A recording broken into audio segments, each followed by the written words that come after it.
9, designated hitter from Clemson, number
the second baseball game of the day, but the first for at least 9 innings begins here in about 5 minutes from George Sparky Anderson Field. Welcome back for those who are continuing to stay along with us from the first game, and welcome to our new viewers for another matchup between the Conejo Oaks and the Orange County Riptide. The Riptide are 15-13 overall, 13-12 in the CCL. The Oaks are 15-13 in the CCL, 13-12 overall. The Riptide are 19-11 overall and 13-9 in the CCL. They hold a 1.5 game lead over the Conejo Oaks in that second spot for the CCL playoff race. The Oaks coming off of a 6-1 loss yesterday and coming off a tough 10-8 loss earlier today in a game that was resumed due to darkness back on June 28th. It was suspended and resumed today. We're going to go straight into the starting lineups. First for the Riptide, give you the Riptide starting 9 of the Oaks field, and then we'll switch it up in the bottom half of the inning and give you the Oaks starting 9 and the Riptide field.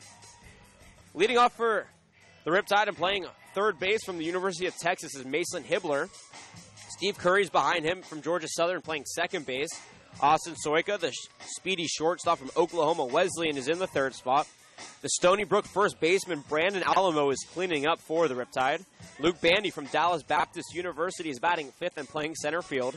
Thomas Delgadillo, the stellar right fielder from Union College, but undecided where he will go in the fall, is in the sixth spot. Matthew Cooper from Clemson is DHing in today's game in the seventh spot. Bradley Yekic is playing left field from the University of the Pacific. And the Riptide final batter in the order will be Jake Ortega catching from Cal State Bakersfield. On the mound for the Oaks.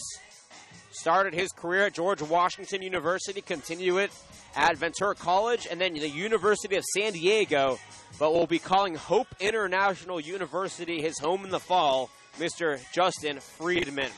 The field for the Oaks looks as follows. Andrew Lucas from CSUN in right.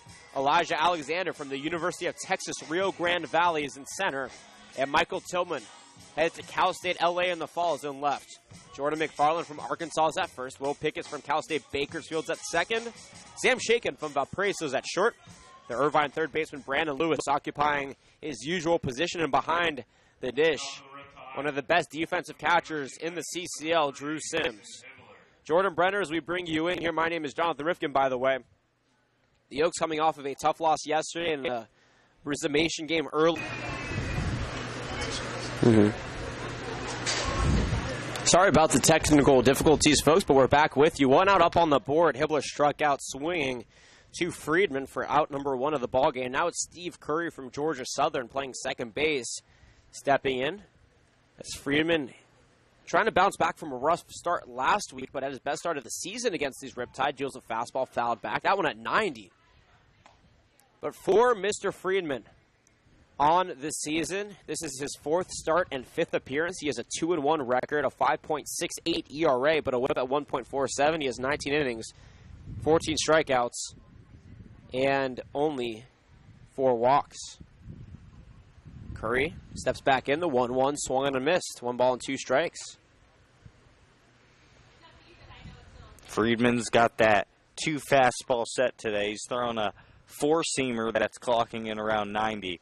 And then he's getting a little bit more movement, but less velocity on the 2-seamer around 86. Curry pops this one up to right field. Lucas gliding to his left. Makes the catch about 5 feet from the foul line. Out number 2 now on the board. The Yokes yesterday out-hit the Riptide 9-8, but you leave 11 runners on base and 9 in scoring position, including 2 innings when the bases were left loaded. And that will be trouble. They ended up dropping it 6-1. A rough outing for an offense that has been consistently hot. They were coming off a 17-1 win on Wednesday. First pitch up and out to Austin Soika from Oklahoma Wesleyan. Ball 1. Sims had some trouble with it, but he corralled it. But the Oaks looking to bounce back here. Both these teams have the same number of wins. The Oaks have played more CCL games, as that one is a check swung. 1 ball, 1 strike. He went around. And it's unfair, I think, that these teams play inconsistent amount of games in the CCL, and that's something that I think the league needs to look at. We've talked about it here with our management, and other teams have been frustrated as well. If you play different number of games, it's based on win percentage. That one's guy to center. To Alexander, caught out number 3. The first 3 batters, Hibbler and Curry, as well as Soika, all get retired. A strikeout and 2 flyouts. We're through the top of the first. No runs, no hits, no errors, nobody left on base. The Oaks have the things here in the first inning on the other side of the break, and I'll explain why I think the CCL needs to change how the playoffs are formatted after this on the Oaks Baseball Broadcasting Network.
Back here in the home half of the first inning, he's Jordan Brenner. My name is Jonathan Rifkin. Sean McKinnon, our producer, on hand with you in a beautiful Sunday afternoon ball game. No score. The Oaks looking to take their first rips. Their lineup looks as follows. Will Pickett from Bakersfield leads things off for the Oaks. Brandon Lewis out of Irvine behind him, and Jordan McFarland from the University of Arkansas is in the 3 spot. Chase Cockrell, the Ole Miss Silver Slugger, as well as the DH of the year, as well as the Golden Spike semifinalists, will clean up for the Oaks. Elijah Alexander from the University of Texas Rio Grande Valley. That's in the 5th spot. Sam Shakin in the 6th spot from Valparaiso. Michael Tillman behind him from Cal State LA. In the 8th spot is Drew Sims from Utah Valley University. And Andrew Lucas from CSUN will round out the Oaks order. On the mound is Ryan Sublett from Texas Tech here for the Riptide. Pickett digs in the first pitch. A strike over the heart of the plate.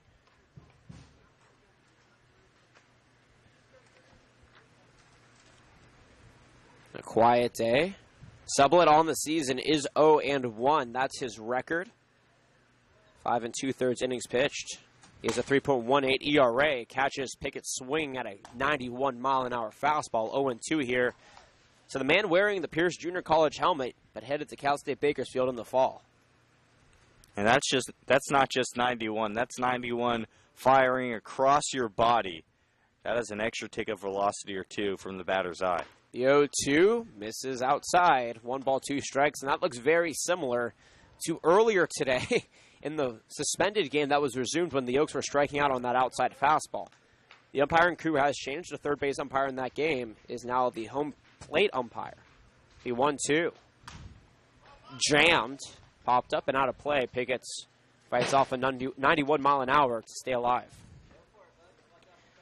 Delgadillo in right, Bandy in center, and Yekic in left. That's from right to left for the outfield in the Riptide defensive formation. Alamo at first, Curry at second, Soika at third, Soika at short, Hibbler at third, and Jake Ortega's behind the dish. The 1-2 misses low and away to even the count.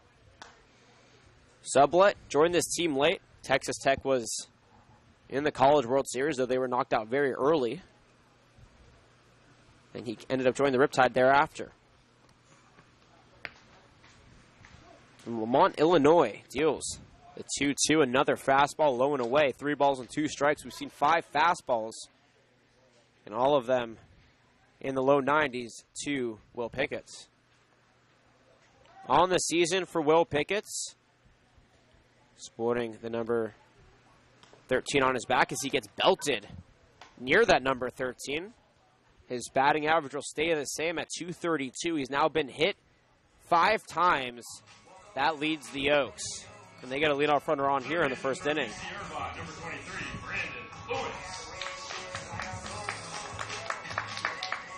And the Oaks fans don't normally applaud just in general, but they just applauded Brandon Lewis as he steps in. I think that these fans know how much he means to this team, especially after they failed to put up any more than 1 run yesterday in his absence. That was his lone day off in CCL play, but he's back in the lineup and ready to get his hands dirty once again. Leads the team, .393 batting average. The first pitch, swung and a miss, strike 1. Leads the team in almost every offensive category. Plate appearances, at-bats, runs, hits, singles, doubles, home runs, RBIs, walks, hit by pitches. Now he's tied with Pickett's and caught stealing. Swings and misses at a 94 mile an hour heater. 0-2, absolute dirt up on the mound right now. Sublette has yet to pitch another,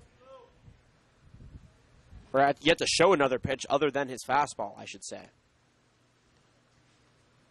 Belu steps back in, the 0-2, taken low and away. 1 ball, 2 strikes. On first base, Pickett's not blinding speed, but he can get around. We'll see if they send him with a 1-2 count here to Lewis. Maybe a hit and run. Middle infield in double play depth.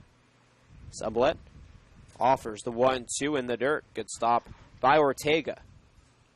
And Jonathan, Sublette is the 10th highest rated pitching prospect in the CCL. He will be playing in the All-Star, or he will be represented at the prospect game this Wednesday. We're talking about a guy with serious stuff. 2-2 pitch, misses low and inside, and he's only thrown fastballs. He had a 3-2 count in a 6-pitch at-bat against Will Pickett's. He was hit on that payoff pitch here. Brandon Lewis has worked his way back to a full count once again as well. 2 consecutive batters. We'll see how this one pans out. Sublette takes his time and offers the payoff pitch. Runner goes, popped up, out of play. And Brandon Lewis, kissing his bat, stays alive here for another pitch. I hope everybody's enjoying your Sunday afternoon. No matter how you're watching or where you're watching, we appreciate you making us a part of your Sunday plans. A little brunch baseball here from Thousand Oaks, California. Pickett takes a 2.5-step lead off of first. The payoff pitch once again here from Sublette. High to right field.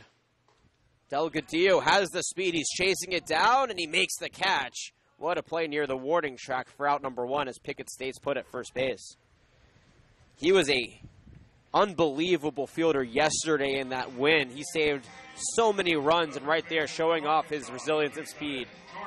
And in the wind at Cal Lutheran, that play is very, very difficult for a right fielder, so extra impressive for Delgadillo right there.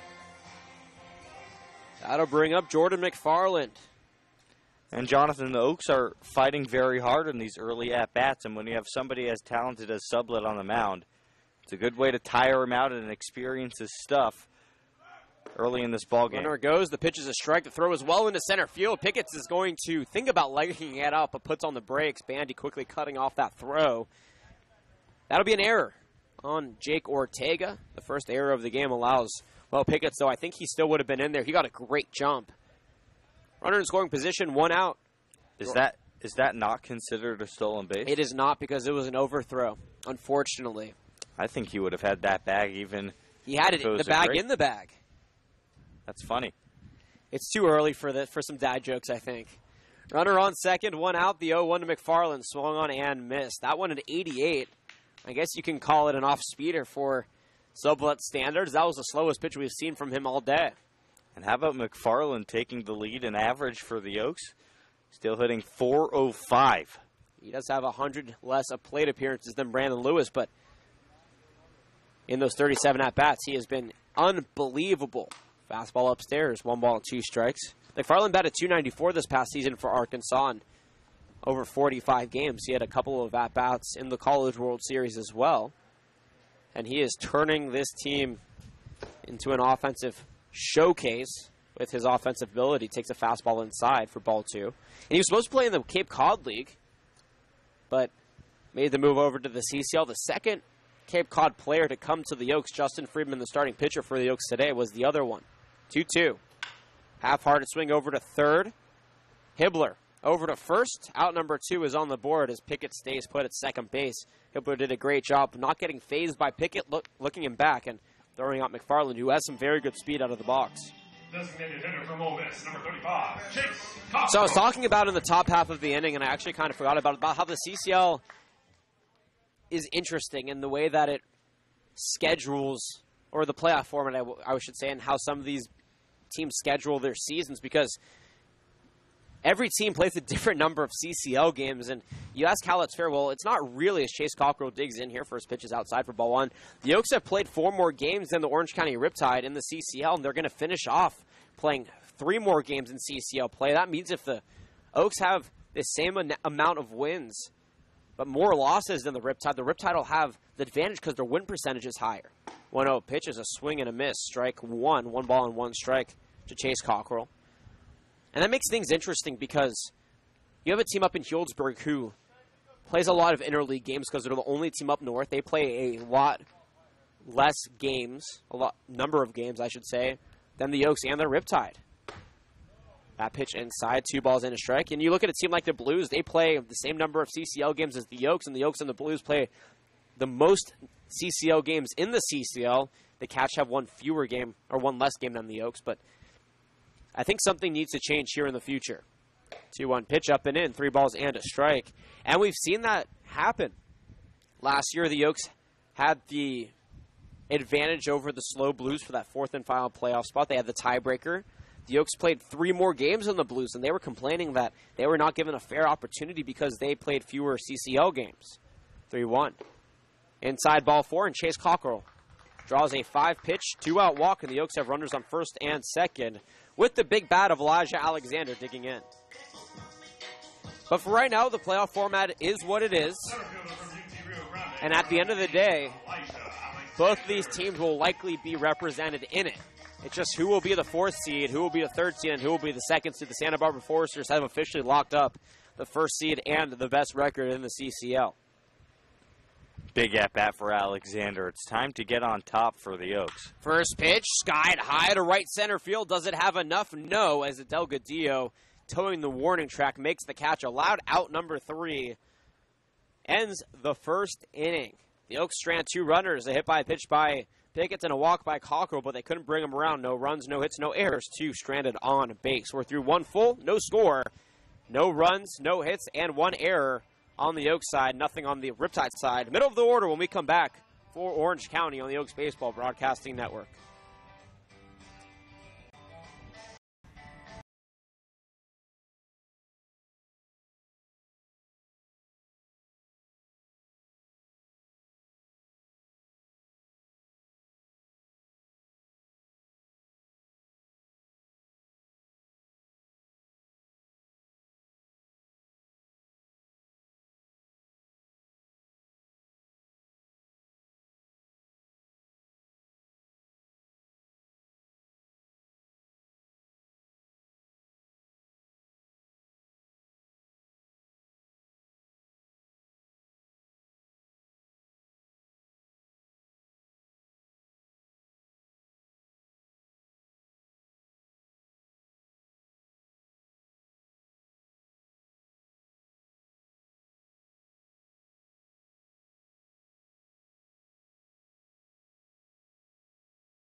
First baseman from Stony Top Brook. of the second, Brandon Stony Brook Alamo. baseball product, Brandon Lewis.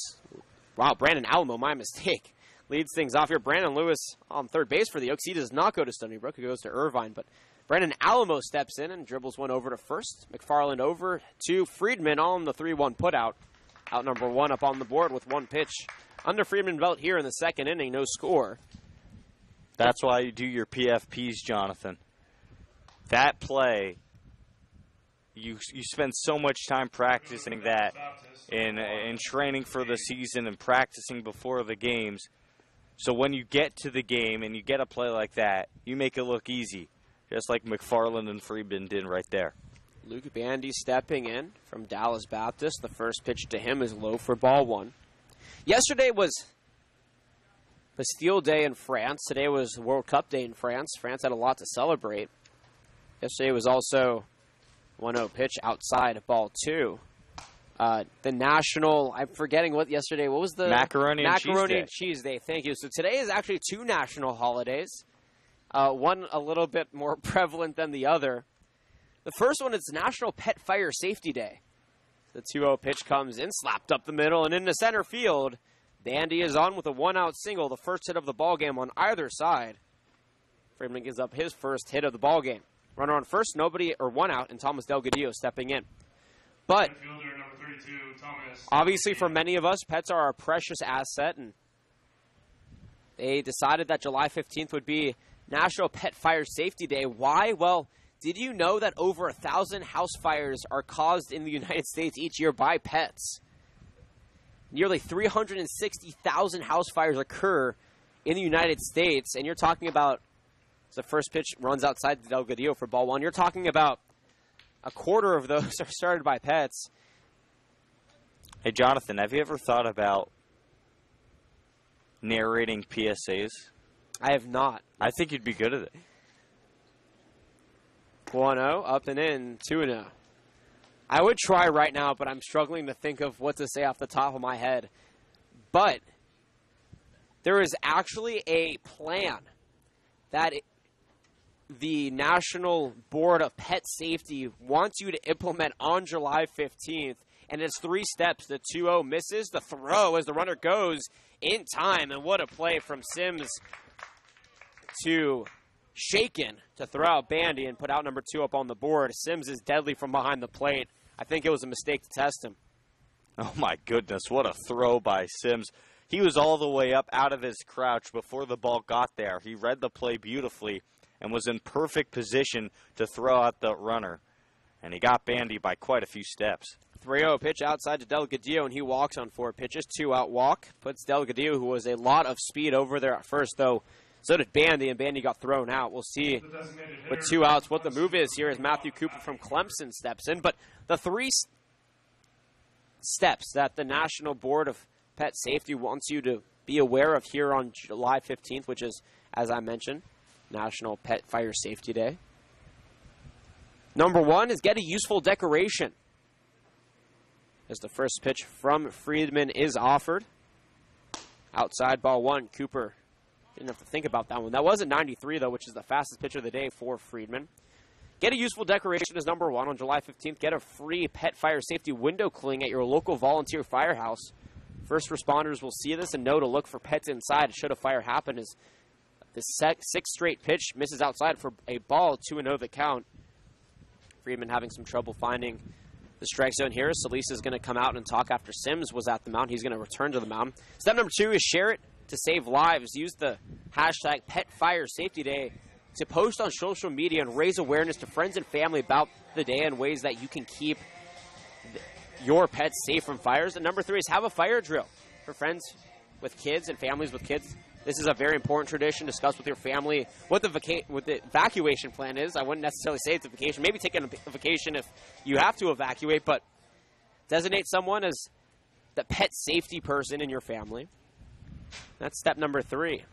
Those are the 3 steps that the National Board of Pet Safety wants you to pay attention to on today's national holiday. Swing and a miss by Cooper. Puts a strike up on the board. 2-1 the count. Jonathan, not only enriching our lives with your wonderful broadcasting, but also saving all of our pets' lives at the same time. I have two beautiful poodles of my own, and I would not know what I would do without them. This is useful information, I think, all around the board. 2-1 pitch, misses inside, 3-1 on the curveball. The history of pets, this is very interesting. In 1300 BC, people actually domesticated pets. That was the first ever recorded time that people domesticated pets. Is a 3-1 fastball, paints the inside corner, full count now to Cooper. In 6000 BC, there were sacred dog burials for special dogs who were buried with expensive items as proof of their deep meaning to humans, of course, man's best friend.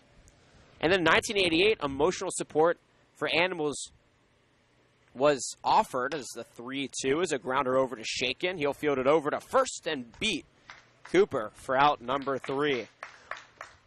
And in 2009, the awareness began, and the day was created. Protect your pet as the top of the second inning is over. No runs, a hit, no errors, and a man stranded on base in Delgadillo. Bottom of the second inning when we come back. No score from George Sparky Anderson Field.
Leading off for the second inning, Sam Shaken from Valparaiso.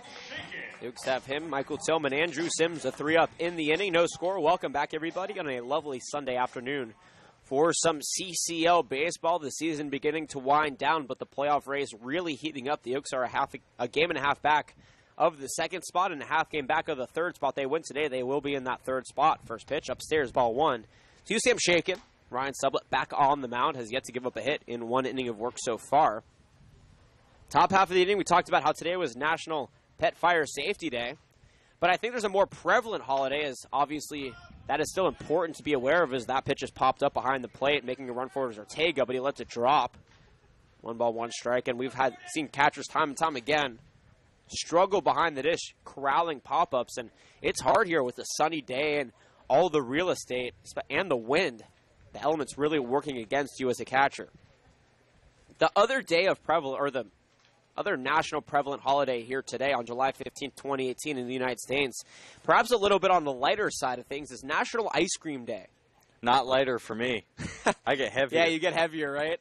Maybe lighter in spirit, but heavier on the stomach. The 1-1, swing and a miss, strike 2 to Sam Shaken. But how about this? Back in 1984, on this date, July 15th, I'm going to throw some history at you. Ronald Reagan accepted his Democratic bid to represent the Democratic Party, or Democrats, in the presidential election. And as a way to celebrate, the 1-2 pitch misses outside, 2 balls and 2 strikes to Shake. As a way to celebrate, he proclaimed in the proclamation 5219 this day in 1984, National Ice Cream Month and National Ice Cream Day. The 2-2. Swung on and missed, but the ball goes over Ortega's glove. The throw, though, was off the bag, and Sam Shaken legs out. A strikeout steal of first base, though it will likely be an error, a mishandle behind the dish by Ortega. No, they're just going to call a strikeout and a leg out by Shaken. Way to be resilient. That's his first strikeout for Sublett, but the Oaks got a runner on, and now nobody out still. But Ronald Reagan wanted to commemorate the treat enjoyed by over 90% of the nation's population and produced by 10% of the nation's milk supply. Stepping in here, Michael Tillman, by the way, from Cal State LA, takes the first pitch outside for ball one. But in fact, Americans consume more ice cream than any other nation in the world. I'm proud to say that I can contribute to that number. I hope so. I concur as well. 1-0 pitch to Tillman, fouled back. When Reagan's proclamation was officially signed into law, he also called the United States people to pay tribute to ice cream with, quote, appropriate ceremonies and activities. Since then, it's been one of the most coveted holidays that sparked a tasty tradition celebrated year after year. Let's talk about ice cream as a whole. Some stats. The 1-1 runner goes swing and a miss. The throw shaken out by about 6 feet. And that's out number one now on the board. 2 caught stealing here in the game. 1 on the Oak side, 1 on the Riptide side, though. Pickett did have a successful... No, it wasn't actually stolen base. He reached second by way of a throwing error by Ortega. 1 ball, 2 strikes here to Tillman. 40% of Americans have eaten an entire bite of ice cream. That's 4 servings by themselves. That is according to a poll taken by Quinnipiac, the 1-2 pitch, a high fastball swung on and missed, and Tillman goes down swinging. 2 consecutive strikeouts now. And 2 outs up on the board here for Sublet. According to the pie chart, 38% of Americans like mint chocolate chip, 25% like strawberry, and 13% like cookie dough. I would think that cookie dough would be higher on that list, but... I'm actually not a big fan of cookie dough. Really? So there you go. I guess I'm part of the 13%. Drew Sims steps in, takes a strike at the belt. I'm surprised strawberry is so high on that list. People like fruity flavors. That kind of makes sense. Yeah, but if you want a fruity flavor, you have some sorbet. But how about this as that pitch misses low and away? 1 ball, 1 strike here to Sims. From the ages of 25 to 34, cookie dough indeed takes the cake. 17% who took the survey in that 25 to 34 age range liked it. The 1-1 slapped over to third. Does Sims have enough to leg it out? It's fielded by Hibbler, thrown over to first on a beautiful play to nab Sims for out number 3. The Oaks get shaken on. He's out caught stealing. Tillman strikes out and Sims grounds out to end the inning. No runs, no hits, no errors. Nobody left on base. We're through to more ice cream talk and the 3rd inning on the other side of this break on the Oaks Baseball Broadcasting Network.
Back here in the 3rd inning.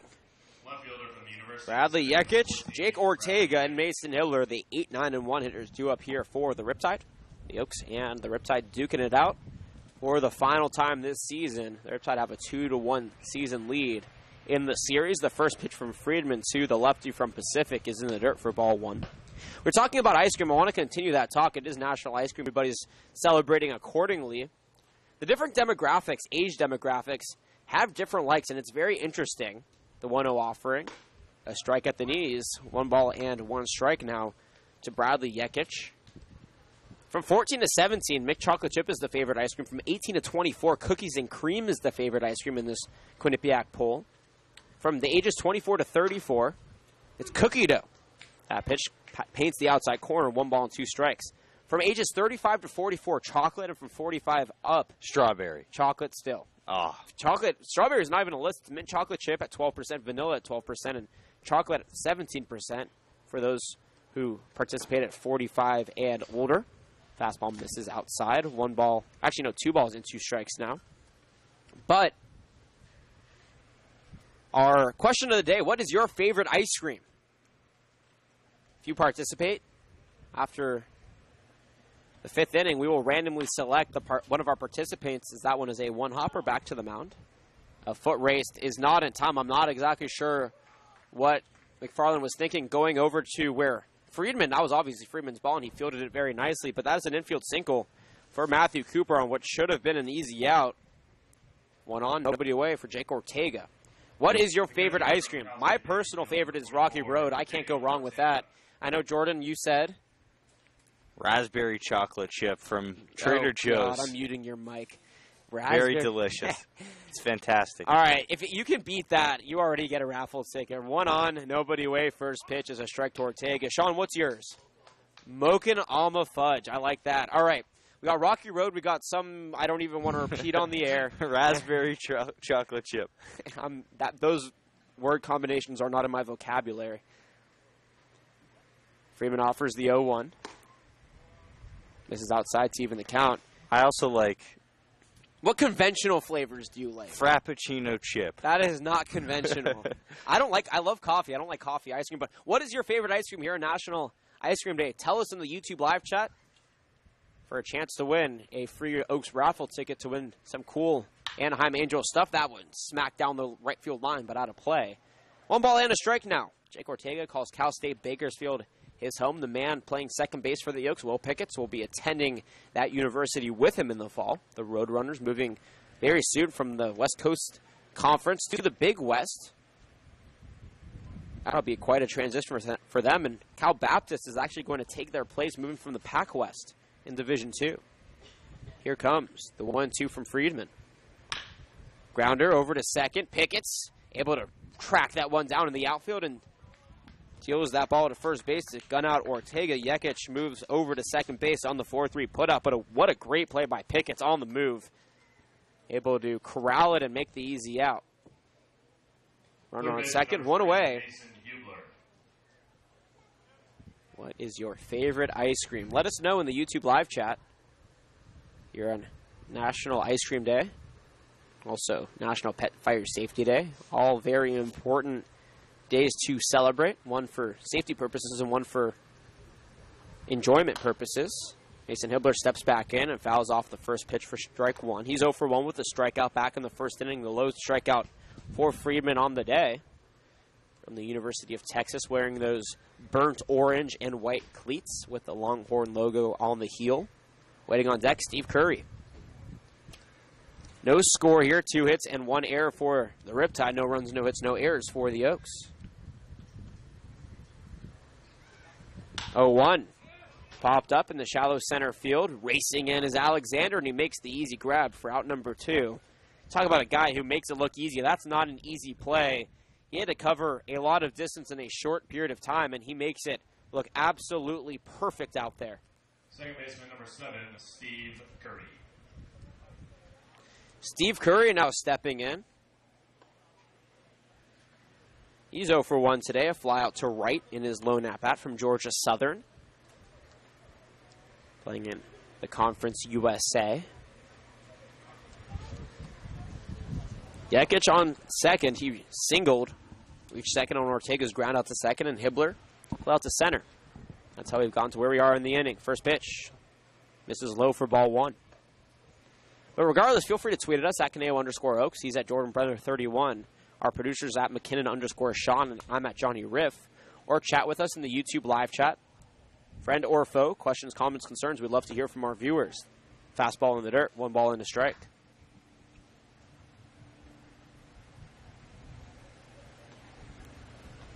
Oh, actually, excuse me. 2 balls and no strikes. The board had it wrong. Regardless, I should have copped that. That's my mistake. Big lead off of second here for Yekic. 2 balls and no strikes to offering. Grounded over to short. Backhanded by Pickett. On the move over to first. Beautiful play from the Valparaiso Crusader to end the top of the third inning. No runs, a hit, no errors, and yet get stranded in scoring position. The Oaks have Andrew Lucas, Will Picketts, and Brandon Lewis due up here in the bottom half of the inning. When we come back, no score from Sparky Anderson Field on a beautiful Sunday afternoon.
Back here in the bottom of the third inning, Andrew Lucas will look to kick things off here for the Oaks. No score. They have yet to get a hit. They have had two base runners on base. One was a hit by a pitch and one was a walk, Pickett and Cockrell, but they were stranded back in the first inning.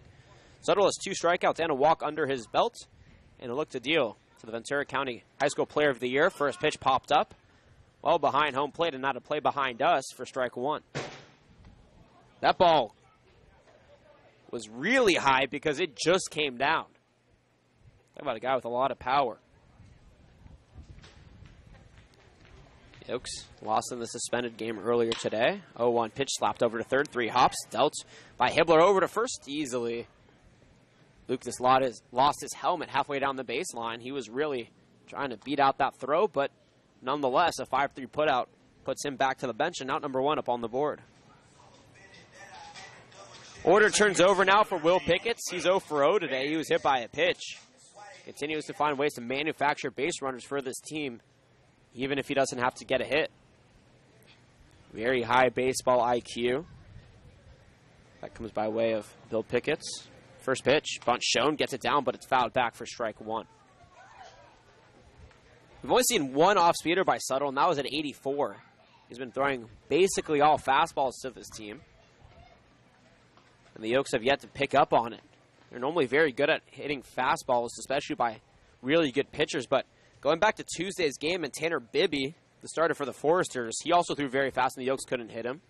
An off-speeder misses low and away. 1 ball and a strike now. The Oaks have to continue to be patient here. They drew a walk and a hit by pitch in the first inning.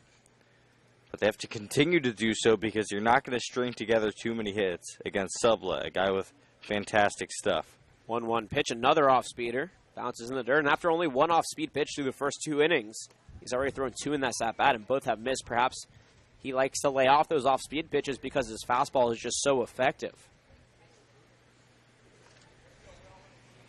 Oaks looking for their first base hit, the 2-1, slapped back out of play.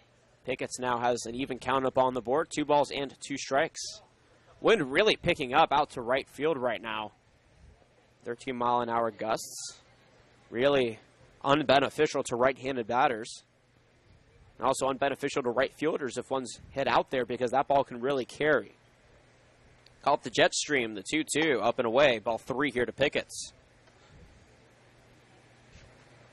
Can always count on Will Picketts to fight for you in the batter's box. He's not like other players in the sense that if he sees a great pitch, he's going to swing at it early in the at-bat. Payoff pitch to Pickett, swung on and missed. Pickett's had a payoff pitch back in the first inning on a full count, was hit. This time, though, a different result. He strikes out swinging on 6 pitches. Third strikeout of the day for Sublet, and out number 2 on the board. Third baseman number 23, Brandon. That'll bring up Lewis. Brandon Lewis now, 0 for 1, a fly out to right in his lone at bat. Still batting up near 400, in the low 390s. The first pitch in. A strike on the outside corner at 91. It's interesting, Sparky Anderson Field, the only CCL ballpark to have a radar gun. How fortunate are we here to call it home and to have that as Lewis gets belted up by an 89-mile-an-hour on the left hip. And how does someone not get phased by that? Lewis didn't even move. He didn't even just shake it off. He just jogged over to first, and he's happy with his base. If an 80-mile-an-hour fastball hit me anywhere on my body, not only would I be down, but they would have to go get a stretcher and carry me off. A guy like Brandon Lewis has just grown differently than other people. Could just shake that one off. And like you said, Jonathan, we'd be feeling that one for years. I think I would, it would not be good. But Brandon Lewis happily takes his base, 2 outs, runner on. The Oaks have yet to find a base runner by way of a hit, but they've been hit twice by pitches and walked once. Jordan McFarland stepping in. He's 0 for 1, grounded out to third his first time up. Batting just over 400, but in fewer plate appearances than Brandon Lewis. The first pitch, swing and a miss, strike 1. You know, it's funny. Pitching has been very strong in the CCL this year overall, as opposed to years past. A lot of pitchers who were supposed to go to the Cape Cod League have come to the CCL, and the Cape Cod League has actually had a down year. The CCL and the West Coast League have been the 2 best leagues overall from top to bottom. That pitch misses low and away, 1-1 strike. The West Coast League has the Bellingham Bells, who have been unbelievable, as well as the Victoria Harbor Cats. But the CCL has really taken pitching to a whole new level this season. As the ready offers the 1-1. Bounces in the dirt, gets away from Ortega, but Lewis will stay put at first base. He did advance earlier today in the suspended game on a wild pitch to second base, right there, unable to do so. And Lewis clapped his hands together in frustration there because he knew he missed an opportunity to get into scoring position. But pitching also has been less prevalent in Major League Baseball. It's interesting to see the dynamic in Summer League versus the professionals, because a lot of these guys will be drafted. The 2-1 is a high hopper over to second. Curry over to short, and that will end the third inning on the 4-6 fielder's choice. I'm going to get more into the difference between the CCL pitching and Major League pitching, and I have a good story for you on the other side of the break. No runs, no hits, no errors. Brandon Lewis stranded on first base. 3 have come and gone, and we still have no score.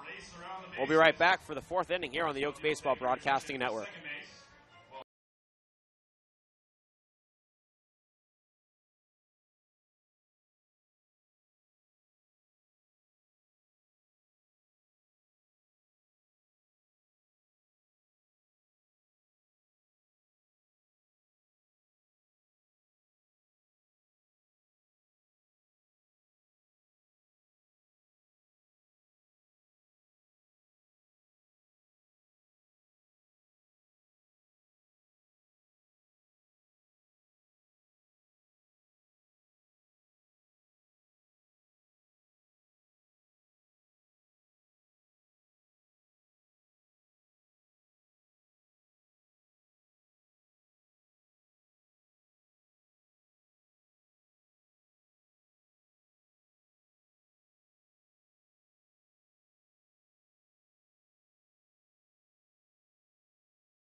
Fourth inning here. Riptide have Austin Soika from Oklahoma Wesleyan leading things off. He's 0 for 1, no score. To my right, Jordan Brenner. To my left, Sean McKinnon. Myself, Jonathan Rifkin. Happy to be with you on hand as Friedman deals a looping curveball.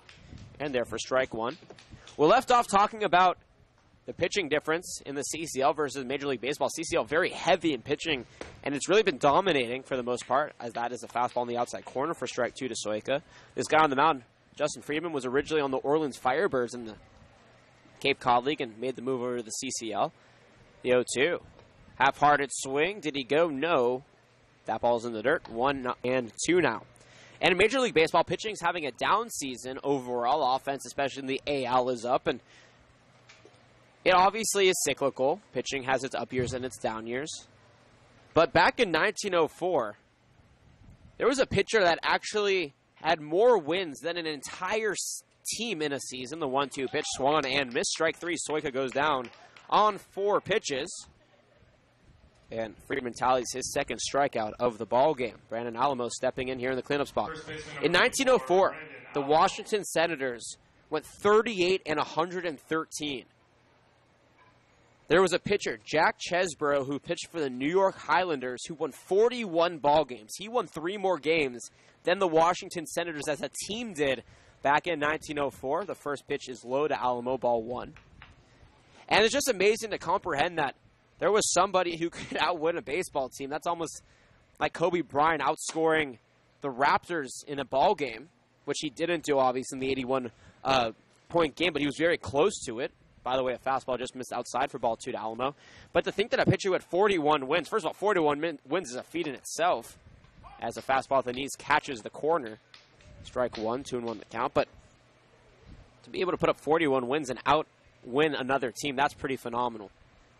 Nah, you can't even fathom that in today's game with the protection of pitchers and the more even playing field than Major League Baseball. Alamo fouls off a slow changeup. 2 balls and 2 strikes now to him. If pitching cyclically is changing, sometimes it's up, sometimes it's down. Also depends on the league. The American League pitching way down because of how hot offense has been. But National League, you still have some of your great pitchers. Scherzer showing some good stuff, of course, and Arrieta getting it done for the Phillies. That ball hit foul, though. It does go to the mound off the plate. Of course, Bumgarner pitched the other night in the Giants' win over the A's. A lot of good talent still in the National League. The American League still has some guys. Of course, Chris Sale and Rick Porcello pitching well for the Red Sox, as well as Eduardo Rodriguez. But Verlander pitching very well as Keuchel for the Astros, the normal names. But nobody's really broken out for the most part, I would say. Because offense has been so hot, it's been an adjustment. But there are a lot of good pitchers, a lot of good prospects in the minor leagues. The 2-2 slapped up the middle, gets through over the mound. Shakin actually fields it past second base. What a play, but he couldn't deal it over to first. And Alamo is on. The comebacker gives him a single. 1 on, 1 out. The Riptide have now hit safely in 3 consecutive innings after going 1-2-3 in the first, but they have yet to bring anybody around. It's no score runner on first. 1 out, and Luke Bandy from Dallas Baptist stepping in. Of course, the Oaks have Jacob Patterson from Texas Tech, who was an Oak 2 seasons ago, was one of the top pitching prospects in the St. Louis Cardinals organization. He's been incredible in Double-A ball. First pitch upstairs, ball 1. Luke Bandy's 1 for 1 with a single and a stolen base. They also have Corey Poole, who was on the Oaks 2 years ago, a second baseman and pitcher, tearing it up in the minors. So pitching always changes. The Oaks have some good representation trying to reclaim that pitching side of things for Major League Baseball. A foul ball puts a ball up on the board, or excuse me, a strike up on the board. 1 ball and 1 strike now. Well, what do you think the difference is this year versus in years past in Major League Baseball in terms of pitching, Jordan? Why is it so down? Besides, obviously, that one is foul tips, 1 ball and 2 strikes to Bandy. Obviously, offense is up and teams are hitting better. But is pitching taking a step back, or is it just, like I said, a cyclical thing? This is just a down year for pitching as a whole. I think it's a mixture of both, but I think you do need to focus on the new generation of launch angles and analytics and how that is contributing to an increase in offense as well.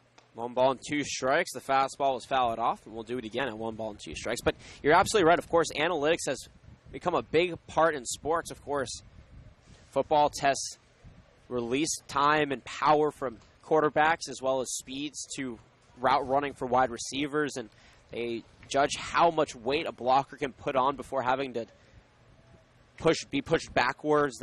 in basketball, they have analytics for literally everything from full court passes and the trajectory that you would need to make a full court pass on a fast break opportunity to where teams are most dominant from beyond the arc to layups and who's better from the left side and the right side and defense. It's all crazy, the analytics side of things. The 1-2 swing on a miss, pitches in the dirt. Over to second, Sims, and they get the leadoff runner out in Brandon Alamo on what will be a strikeout, fielder's choice, and now the inning is over. A strikeout, double play, no runs hit, no errors, one left on base. We're through 3.5, and we'll talk more about the game of baseball, and we're going to bring it back to the CCL in the bottom of the fourth in a scoreless ball game here from Sparky Anderson Field. Oaks Baseball and the Oaks Baseball Broadcasting Network will return in a moment.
Back here in the home half of the fourth inning, the Oaks have the middle of the order up. Cockrell, Alexander, and Shaken. No score.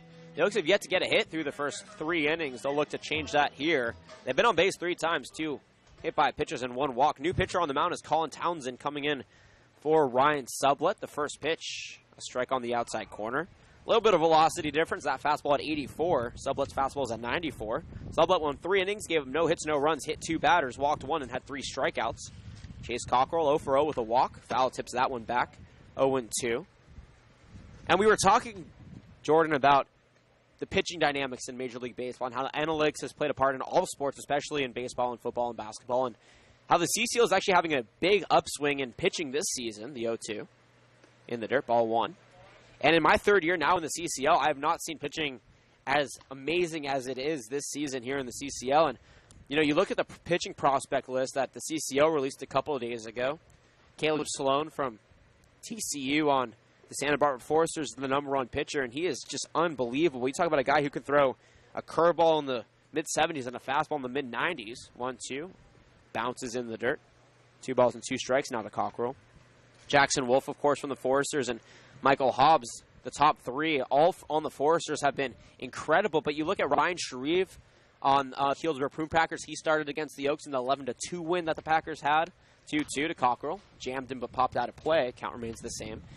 I mean, these guys, throughout the list, throughout the 33 prospects that they named, Nicolatis at 32, Chris Keach at 33. I mean, you look at the middle of the order, of course, for the Oaks, Dylan Francis, Justin Friedman, who's been pitching out there for the Oaks, Kevin Holcomb.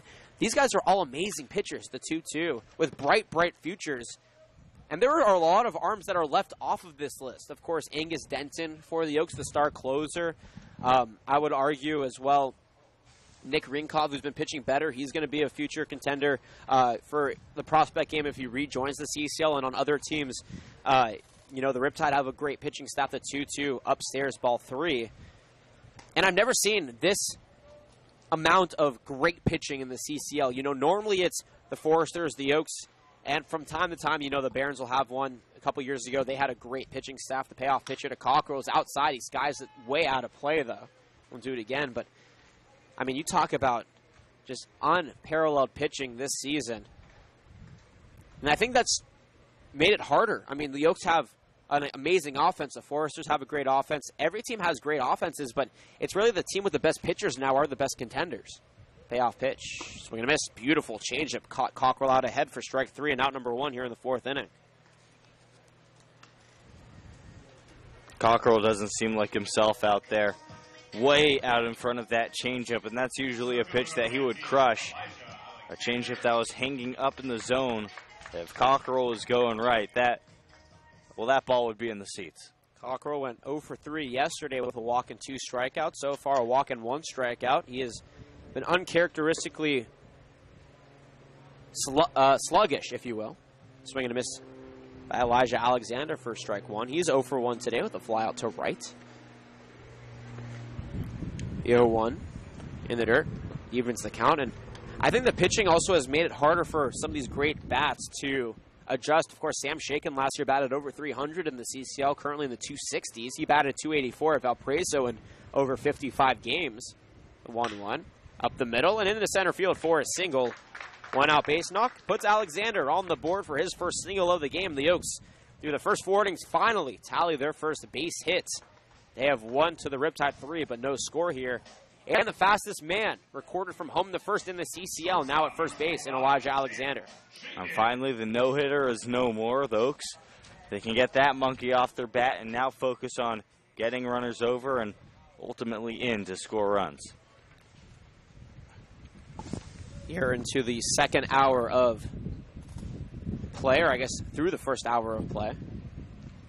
As Alexander takes a good lead, the first pitch is shaken, bounces, great block by Ortega for ball 1. But as I mentioned, Shaken is a great player. He earned a spot in the prospect game, which he should undoubtedly do. He is an amazing defender, has a great bat, but having a down season in the CCL, and I think it's just an unexpected pitching. Runner goes, pitches in the dirt. The throw is not in time. It was a bouncer over to second, and Elijah Alexander takes second base with only 1 out on the season. He's now 7 for 10 in stolen bases.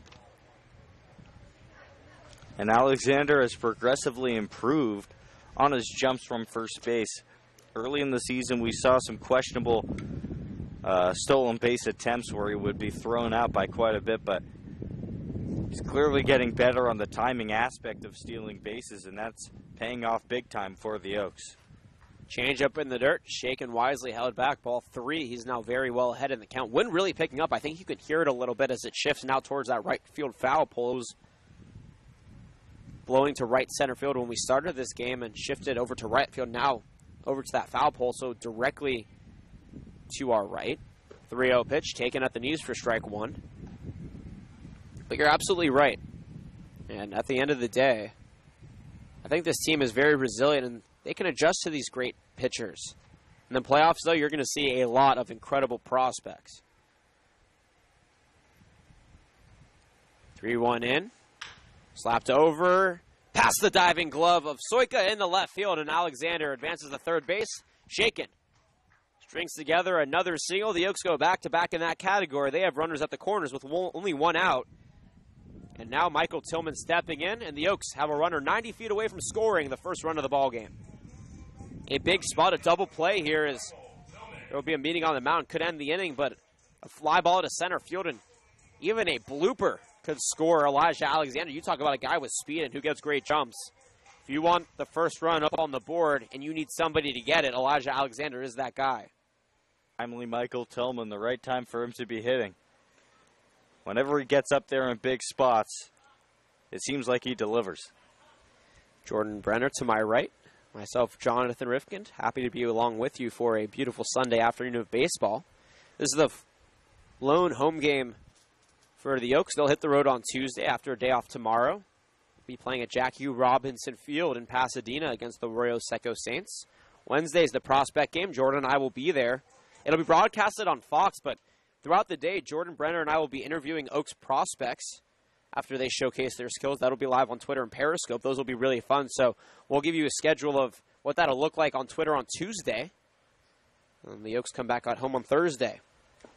Tillman foul tips the first pitch back into the glove of Ortega for strike 1. On the day, he's 0 for 1. He was the second strikeout victim for Sublet. Colin Townsend from St. Louis University, still on the mound here, trying to find a way to work out of this inning with runners at the corners and one out. He toes the rubber and checks shaken. From the stretch, offers the 0-1. Bounces in the dirt. Ortega has done a very good job keeping his body in front of baseballs and limiting wild pitches. One's across the board now. 1 ball, 1 strike, and 1 out.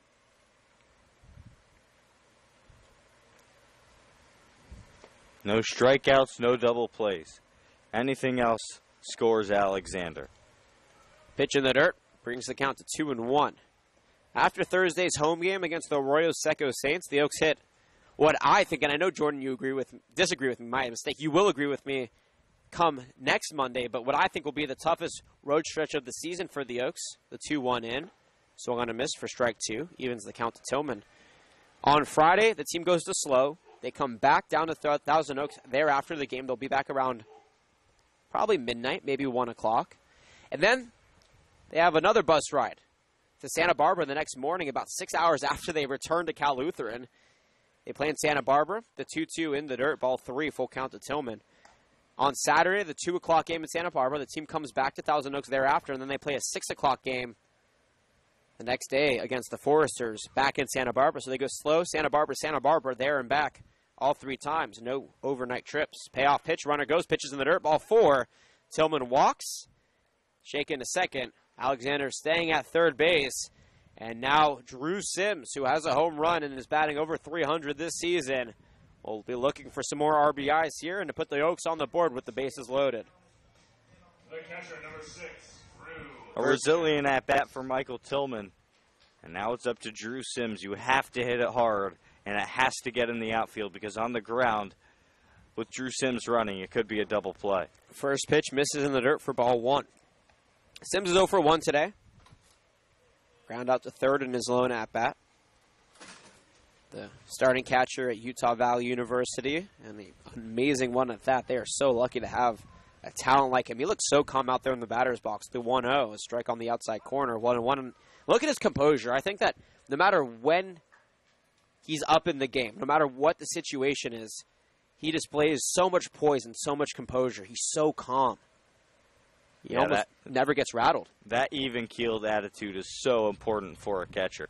Takes a 1-1 curveball outside the zone to bring the count to 2-1. And I'll tell you why. If you're a catcher who shows high emotion, I mean, half of catching is controlling your starting pitcher and showing nerves. You know, it could reflect onto your pitcher. 2-1. A strike at the knees. Sims didn't like it. He thought it was low and away. 2 balls and 2 strikes is the count. The Oaks have drawn 2 walks today, one given up by Sublet and one by Townsend. Runners on first, second, and third after striking out Cockrell. Townsend has given up 2 singles and a walk to load up the bases. The 2-2 here to Sims. Wow, that was very close. Maybe the umpire making up for a missed call on the last pitch. I don't know where that missed, but it missed, and now we have a full count up on the board. Townsend looking at the pitcher and asking where that missed. And we saw that yesterday to Tyler Ryan. Tyler Ryan got a strike or a ball caught on the inside corner on a curveball, and then he took the next curveball, which was even further inside, and the umpire called it for strike 3, making up the missed call. The 3-2 over to third, and it's off the glove, and it's still fair from Hibbler. No, they're going to call it foul. I thought that hit the bag, which would make it a fair ball. I think it... That's really close. I'm not exactly sure. Hibbler looked like he backhanded, and even if it made contact with him, because it made contact with a player in the field of play and then went foul, it should be a fair ball, but no, they call it foul, and Sims has to do it again. Payoff pitch 2.0 pending. Townsend toes the rubber and offers. Taking low ball 4, an RBI walk. Brings in Alexander and puts the Oaks up on the board. They lead 1-0. Sims to first, Tillman to second, shaken to third. And Andrew Lucas, who already has a grand slam this season, steps in, but first it looks like we will have a pitching change. Only the second time the Oaks have walked in a run all season long. Alexander scores. Sims showing a lot of patience, worked his way back from a 1-2 count. And indeed, Townsend's day is done. He couldn't complete the inning. He goes a third of an inning, gives up 2 hits, 1 run. It was earned. 1 walk and 1 strikeout. We'll tell you who the new pitcher is and continue the 4th inning. After this, base is all juiced. 1-0 the score and 1 out here in the bottom of the 4th inning. You're watching Oaks Baseball on the Oaks Baseball Broadcasting Network. Do not go anywhere.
Tyler Frazier from Santiago High School headed to University of Oregon in the fall is the new pitcher. This past season with Santiago High School, he went 8-4 with a 2.15 ERA in 71 2/3 innings pitched. He was a California All-American, or California All-High School American, if you will, from the CIF. The first pitch to Andrew Lucas is a strike. Bases all loaded here. Lucas does have a grand slam. He had the first home run in the Oaks season back on June 3rd. The 0-1. Curveball slapped over to third into foul territory, strike two. And he's going to look to recreate that magic here. He has been heating up and been stellar. He's 0 for 1 today with the ground up. But prior to that at bat, Andrew Lucas was back at 275. Does have 9 RBIs. One more would push him into double digits. And Andrew Lucas has been a little bit over-eager today. He's been down 0-2 in both of his plate appearances. Frazier offers the 0-2, a two-hopper to short. Soika, Curry, and the relay does not come. That's an RBI fielder's choice. 6-4 gives the Oaks a 2-0 lead. Tillman to third, Sims is retired, and Lucas on first. That works. And good for Andrew Lucas. You know, a lot of guys, they're in that position where you can do serious damage and, you know, drive multiple runners in on a hit to the outfield. Lucas, he hit the ball softly, and yet he was still hustling right out of the batter's box, and that allowed the Oaks to get another run and go up 2-0. Shaken came in to score, making it 2-0. Runners at the corners, 2 outs, and Lucas almost ran before Frazier released that ball. He put on the brakes really quick. That pitch to Pickett's misses upstairs. He could have actually probably taken second base. Frazier didn't even catch him. Pickett's is 0 for 1 today. He was hit by a pitch back in the first inning and struck out in the third. You can't make the third out on the base paths. That's what coaches will tell you, and that's why Andrew Lucas stopped at first base. Does have a lot of speed. Takes a big lead. The 1-0 glides on the inside corner for a strike. 1 ball and a strike here from Frazier. Frazier was a highly touted pitcher out of Santiago High School, as I mentioned, a CIF All-American honored by the California High School Interscholastic Federation. He'll be headed up to the University of Oregon, a team that, especially after they got Matt Mercer drafted, will be in need of a lot of pitching and a lot of help this season. Runner goes, the 1-1, bounces in the dirt. The throw from Ortega is in time, and Lucas gets gunned out at second base to end the 4th inning. 2 runs, 2 hits, no errors, and 1 runner left on base at third base. The Oaks take a 2-0 lead here through the 4th inning. The top of the 5th after this on the Oaks Baseball Broadcasting Network.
Thomas Delgadillo, one of the best right fielders in the league, stepping back in. He's 0 for 0. My mistake. He walked back in the second inning. The lone walk given up by Friedman. The Oaks took a 2-0 lead in the bottom of the third.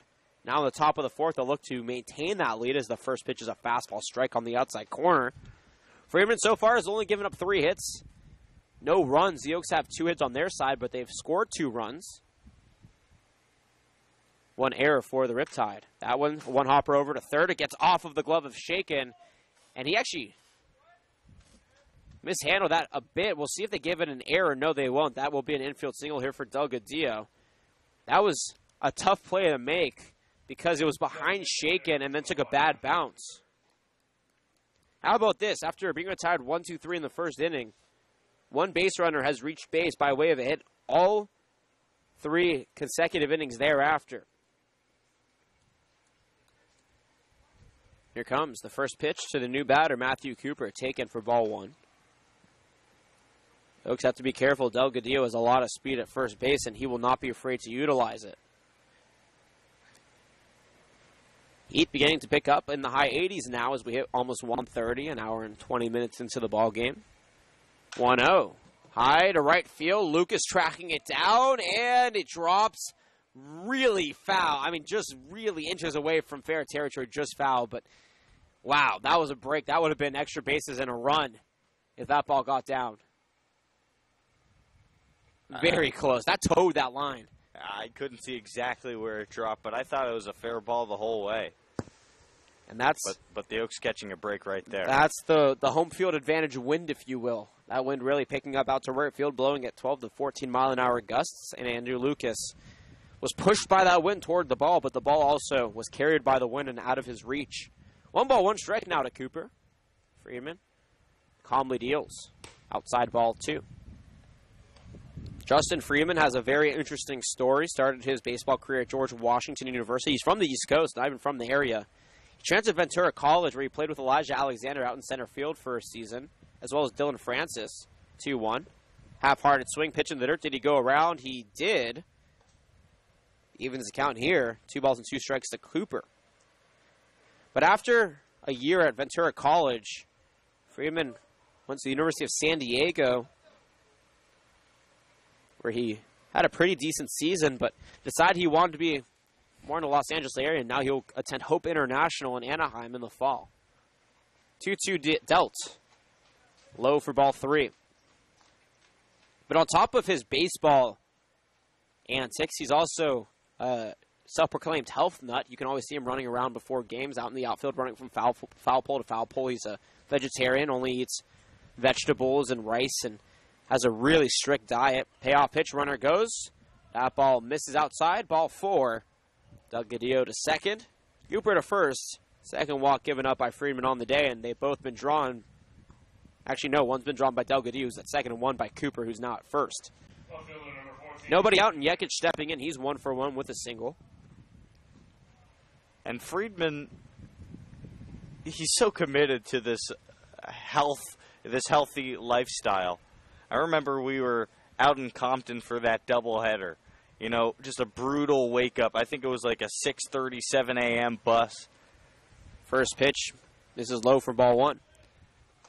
And despite the 7 a.m. bus and doubleheader in 100-degree heat, Friedman was out there doing his running, head down, concentrating on improving himself. And that's so admirable. Always keeping himself in prime physical shape to get optimal results on the mound. He deals an 88-mile-an-hour fastball in the inside corner for strike 1 to Yekic. 1-1 strike to the Pacific Tiger. Runners on first and second, nobody out. The Oaks clinging to a 2-0 lead. The Riptide, though, are more than capable of opening up this ball game a little bit more and coming back, even taking the lead. Fastball outside, 2 balls and a strike. But you talk about his healthy lifestyle. You know, everybody talks about, there's this big thing going around, especially in our generation, about why are you trying to fix other people if you can't fix yourself first? And Freeman's found a way to actually do that. He lives by that motto. He works on himself day in and day out. He is such a humble guy. He's such a smart guy. And he actually carries that into the lives of others. 2-1. Up the middle, Shaken to Pickett's. The relay is in time. And the Oaks turn 2, 6-4-3 double play, puts 2 outs up on the board. Delgadillo over to third. That was a very calmly and easily put away 2 outs. Justin Friedman, he's shown us the strikeout stuff this year, but really he does not get enough credit for how he pitches to contact. He is so hard to square up. It's the movement on the fastball, the control of the off speed. It really works in his favor out there on the mound. Jake Ortega steps in and fouls one off for strike one. He's 0 for 1 with the ground up. But when I talked about how Friedman brings the betterment for himself into the lives of others, he's actually a motivational speaker. And he writes on a blog, and he's writing a book about how to be true to yourself, how to not conform to societal norms and whatnot, and how education kind of ruins perception as the 0-1 pitch is a hopper over to second. Pickett tracks it down on the outfield grass and doubles it over to first. And maybe you should add a new chapter, how to shut down the Riptide. So far, only 4 hits, 2 walks, 3 strikeouts, and no runs given up. We'll talk more about Friedman in the home half of the 5th inning. Oaks up 2-0, no runs hit, no errors, and 1 left on base for the Riptide. We'll be right back on a beautiful Sunday afternoon from Thousand Oaks, California.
Will Pickett leads things off here in the home half of the 5th inning. Welcome back, everybody. To my right, the astounding Jordan Brenner. To my left, the incredible Sean McKinnon. My name is Jonathan Rifkin. I'm just average. Will Pickett's, though, batting well above average now as he singles one into left field. To lead off the 5th inning for the Oaks, he's on first base. He's now 1 for 2 with a strikeout, a hit by pitch, and a single. He has been really stellar here as of late in the season. Don't sell yourself short, superstar. I appreciate it, Jordan. Talking about superstars, Brandon Lewis stepping in now. 0 for 1 with a fly out, and he was also hit by a pitch. Back on the mound is Tyler Frazier, headed to the University of Oregon by way of San Diego High School. AF Pitcher of the Year, deals the first pitch to Lewis. Low for ball 1. We're talking about Justin Friedman, and I want to talk more about his book and his blog. He's a motivational speaker outside of his realm of baseball, and he goes to high schools and middle schools. He really believes that there's a problem in education that if you are wrong, if you don't understand the societal norms of typical education, that automatically puts you at a disadvantage. And that's true. I think that's the perception in high school, especially in modern days. You know, you're viewed on a level based on the intellect that the high school deems you at because of the academics. And, you know, some people, academics, in terms of the conventional academics isn't for them. And obviously there's a lot of value in education. But he believes in learning by staying true to yourself. And that's what he preaches when he goes around speaking to youngsters at high schools and middle schools. And he's very, very intuitive. In the book that he's writing, he's 4 chapters in. A curveball misses upstairs, 2 balls and no strikes here to Lewis. The first 4 chapters are all about that, about self-motivation, self-help, how you have to be true to who you are in order to be able to help others. And Friedman lives by his own book. Just an incredible young man. Lewis showing his incredible young man skills, but he couldn't find fair territory. Whips that down the third base line, but foul, strike one. And I'll tell you what about Friedman. Obviously, he does such a super job on the mound for the Oaks, but also that intuitiveness and that intelligence in a locker room setting. It does wonders for a baseball team, especially in the grind of a summer season. Playing every day with new guys, it helps bring everybody together. 2-1 pitch, skied to right field. The wind carries it off the wall and foul. We've seen a lot of lucky home runs here at Sparky Anderson where that jet stream out to right field carries balls over the fence. I think this is one of the few times where a ball hit out there is actually at a disadvantage because that ball, I don't know if it would have had the legs to go out, but without that wind, it would have at least hit off the wall in fair territory. Just about 2 feet from extending this lead to 3-0 on a double. Pickett's at first. He has some speed. Attempted to steal second, but that stolen base was negated because of the throwing error by Ortega behind the dish. 2 balls, 2 strikes here to Lewis, waving that bat high over his right shoulder. The 2-2 in the dirt. Foul tipped off the bat. Good curveball there from Frazier. One of 2 future Oregon Ducks. The other, Jack Noble, who started in the first ball game these two teams played back on June 27th.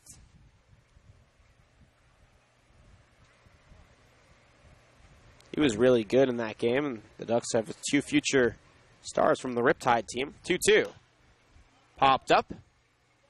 Down the right field line into foul territory. Alamo under it, and he loses it. Again, another foul ball in playable territory. Ortega behind the dish had a miscue behind the plate when he had to tried to track down a pop-up ball, and over at first base, Brandon Alamo also loses one.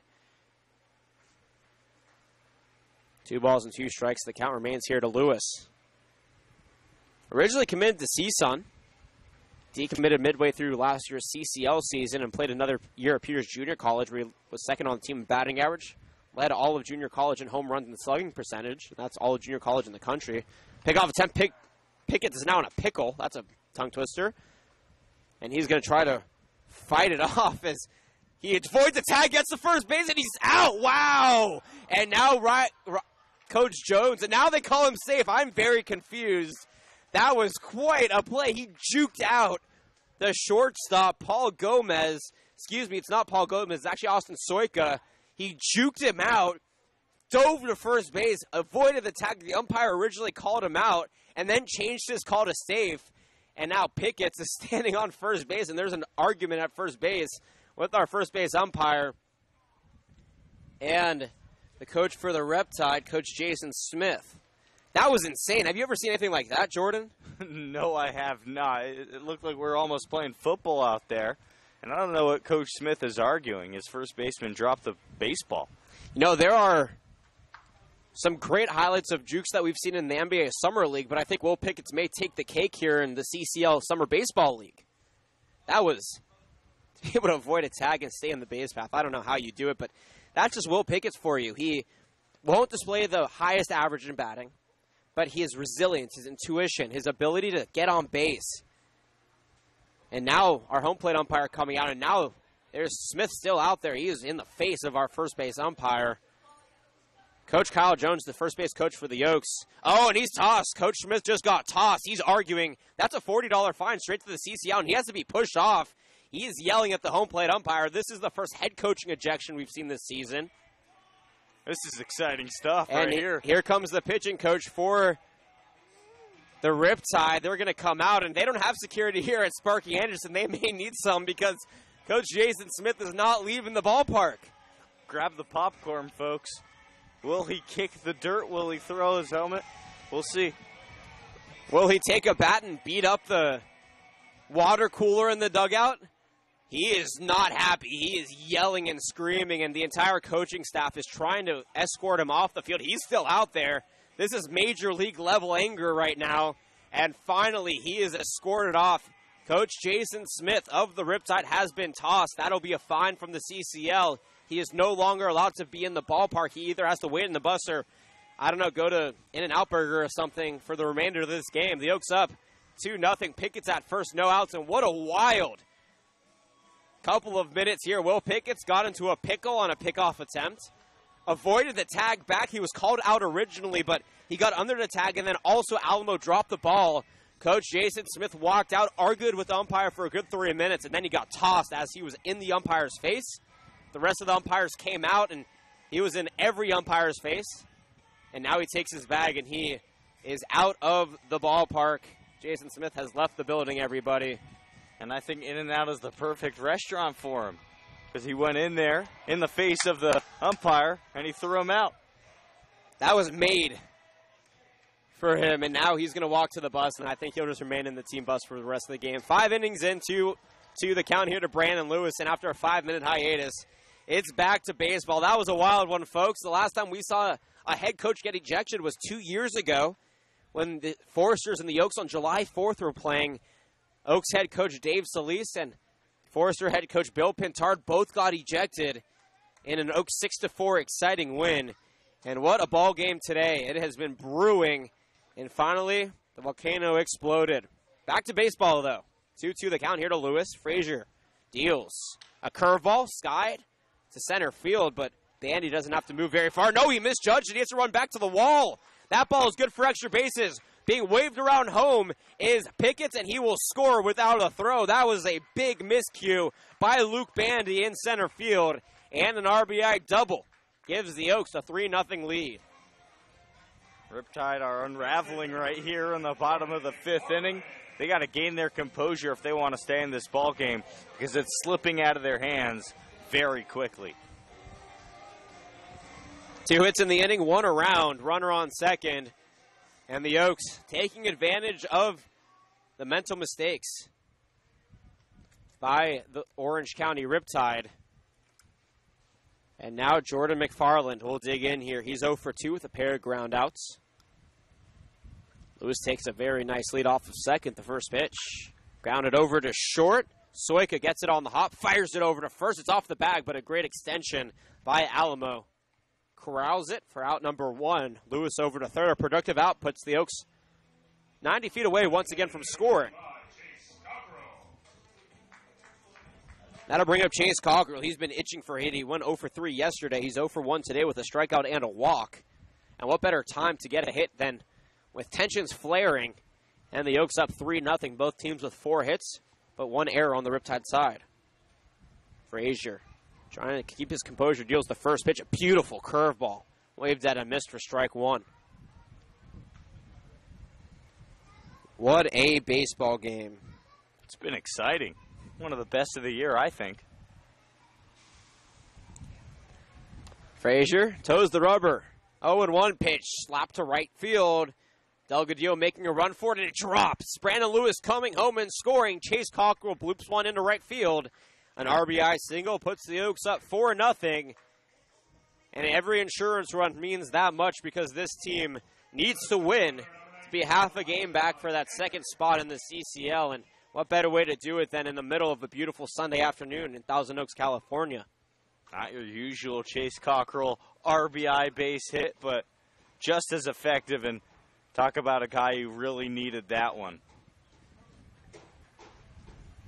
2 runs have scored in the inning. Elijah Alexander digs in and takes a fastball up and away for ball 1. He's 1 for 2 today with a single and a stolen base, and you can hear the Orange County Riptide bus chugging now as they had to turn on the AC, I'm guessing, for Coach Smith. He's probably lounging in there. The 1-0 misses outside, ball 2. 4 runs, 5 hits for the Oaks. No errors, no runs, 4 hits, and an error for the Riptide.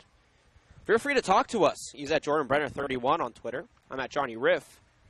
Or chat with us in our YouTube live chat. 2-0 fastball. Swung on and missed. Strike 1.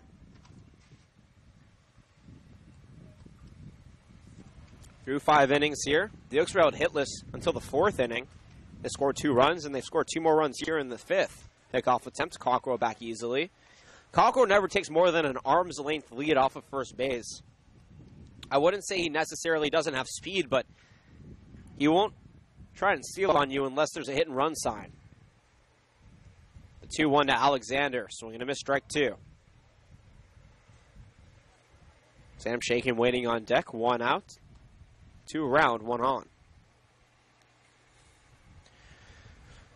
think this team very much looking forward to their day off tomorrow. A wild one here. I think both these teams looking forward to their days off tomorrow. Next time the Riptide will be in Sparky Anderson, assuming that they keep doing what they're doing, is that one is a grounder into right field off the second baseman's glove. Curry and Elijah Alexander is now 2 for 3 with a pair of singles and extends the inning here. Cockrell to second, only one out. But the next time, if the standings hold, or at least the four teams that are currently in the playoff spot, the Foresters, the Riptide, the Healdsburg Prune Packers, and the Oaks in that order, if that stays, then the Riptide will be back here for the playoffs. Of course, the Oaks have the pleasure of hosting the CCL playoffs this year, regardless of if they make it or not.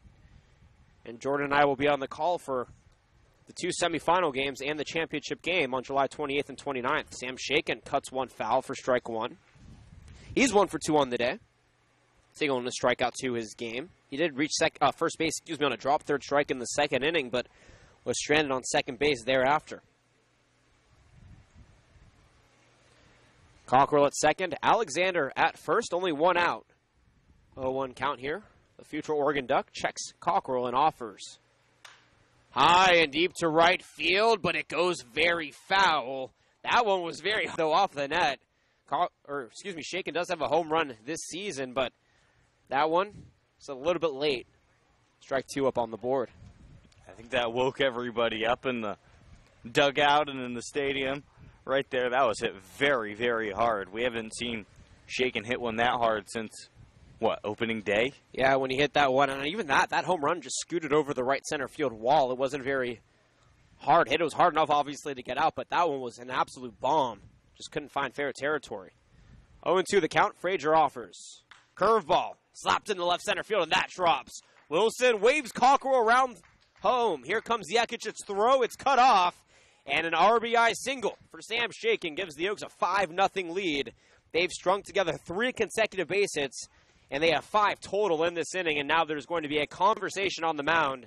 Frazier's day may be over with a man warming up in the pen for the Riptide.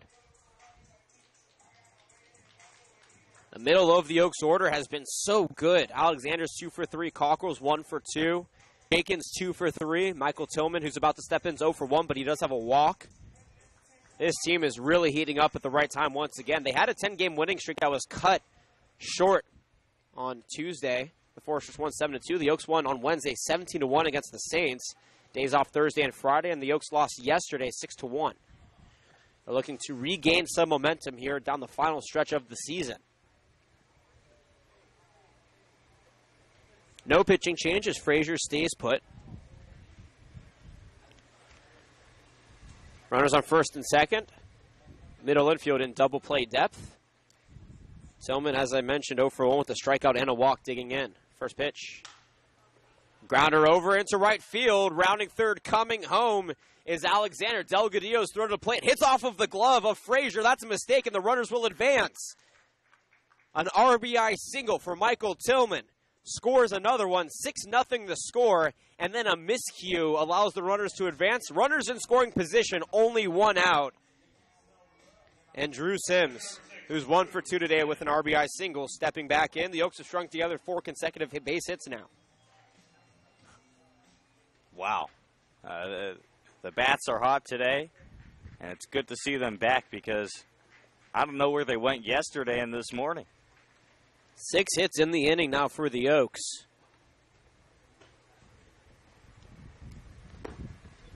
First pitch misses low for ball 1 to Sims. Runners in scoring position. They're going to give an error to Frazier on that. So 2 errors on the ball game now for the Riptide on the miscue.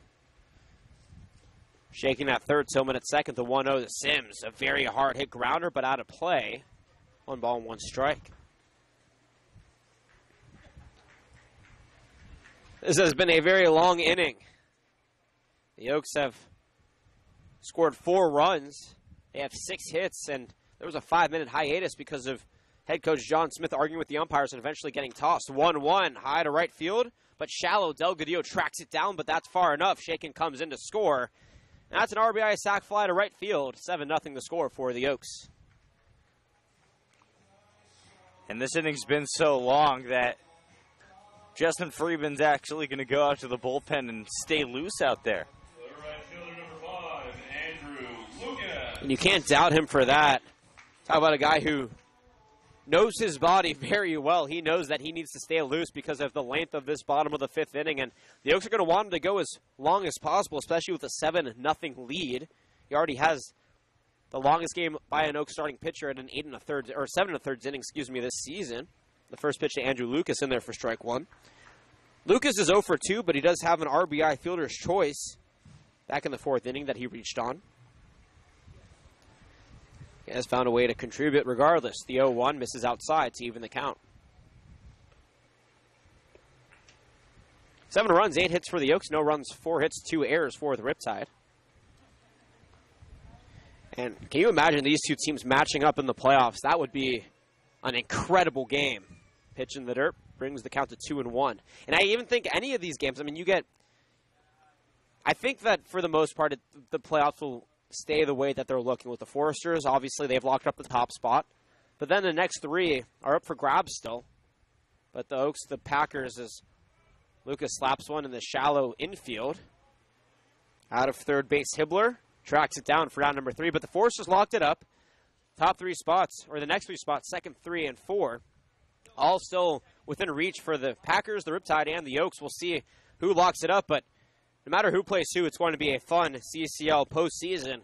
But we're finally out of the 5th inning. We saw an ejection and a 5-minute hiatus. We saw 6 hits that resulted in 5 runs, only an error, and the Oaks strand 2 on base. We're through 5 full here from Sparky Anderson. The Oaks up 7-0 over the Riptide. Friedman back on the mound when we come back here on the Oaks Baseball Broadcasting Network.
And Texas Longhorn, Mason Hibbler leads things off here for the Riptide. Welcome back, everybody. Top of the 6th inning, 7-0. The Oaks lead the Riptide.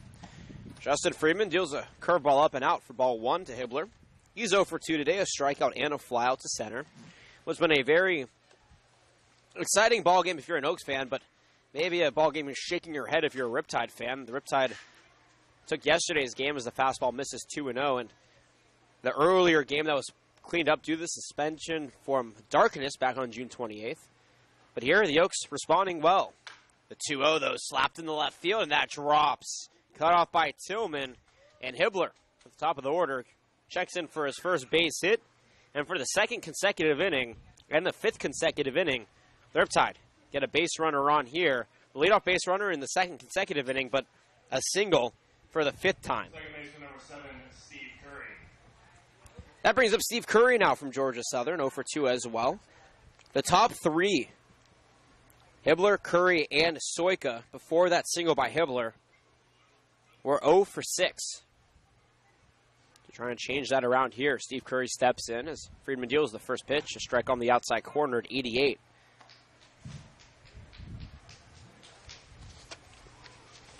The Oaks have Nick Ringcover warming up right now, as Jordan alluded to earlier in this game.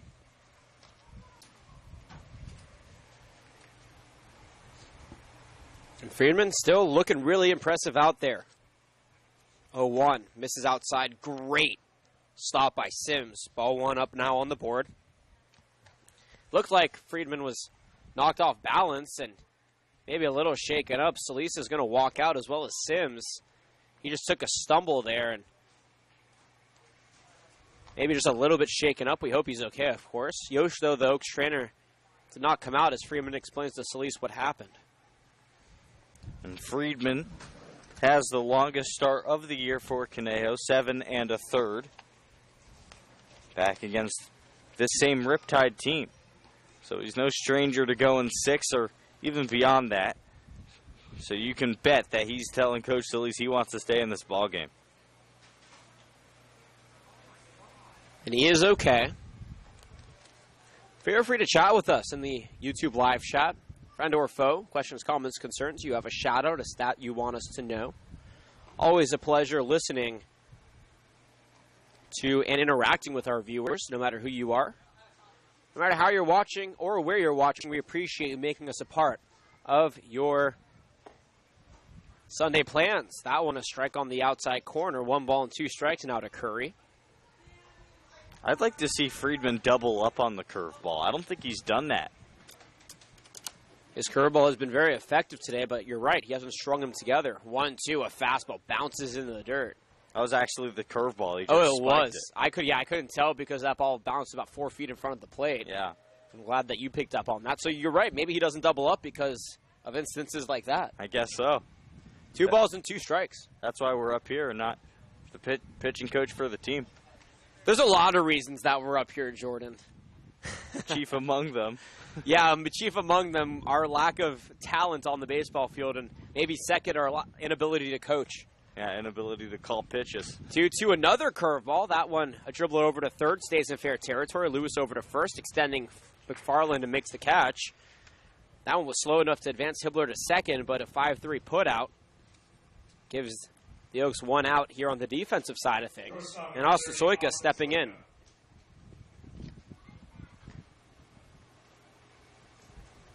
The Oaks are owned by Mike Sosha, the manager of the Los Angeles Angels of Anaheim, and the Amateur Bat Development Group, the ABDG organization.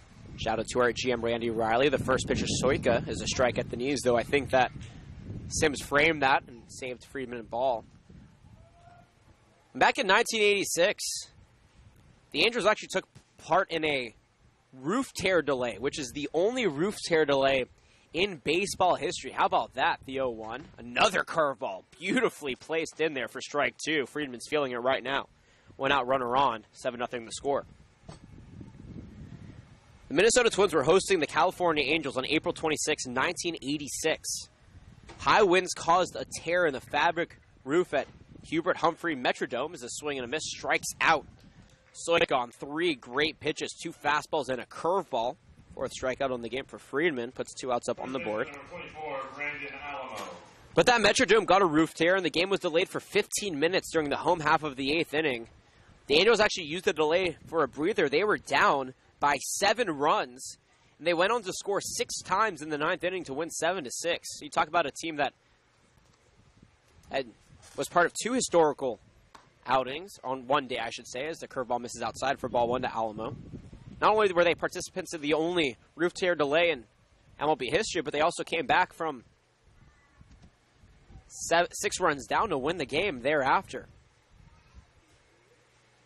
1-0, popped back out of plate. 1 ball, 1 strike here to Brandon Alamo. He's 1 for 2 with a single and a ground out. But nowadays, all roofs are titanium, and actually the roof out in Minnesota, the new football stadium that the Vikings play at, that's all carbon fiber. A lot more efficient, lighter, a little bit more expensive, but it looks cool. Oh, yeah. No roofs though in the CCL. 1-1. Bounces in the dirt. Good cutoff by Sims. 2-1 the count. I don't think there's anything that comes close. Everything very wide open. I mean, from maybe MLB Urban Youth Academy is quote-unquote the most enclosed. Maybe La Mirada with all the nets. I think maybe at Biola University, but everybody playing outdoor baseball here, and there's no reason to. Only 2 games have ever been rained out in the history of the CCL. Those were in 2011 during the rainstorms, but other than that, there's never been a game delayed due to rain or called due to rain. The 2-1, high to right center field. Making a run for it is Lucas, and he can't get to it. Rounding third, coming home is Hibbler, and that's an RBI single for Brandon Alamo, who's 2 for 3. And that cuts into the lead a little bit. It's 7-1 now for the Riptide. The Oaks maintaining those 6 runs, but the Riptide are more than capable and coming back with still much of the ball game to play. That's a good 2-out base knock, too. Raymond threw him a fastball, and Alamo picked up on it. I wonder how long Coach Solis will let Friedman stay in there. One more hit, you might see him leave this ball game. First pitch to Luke Bandy is a strike.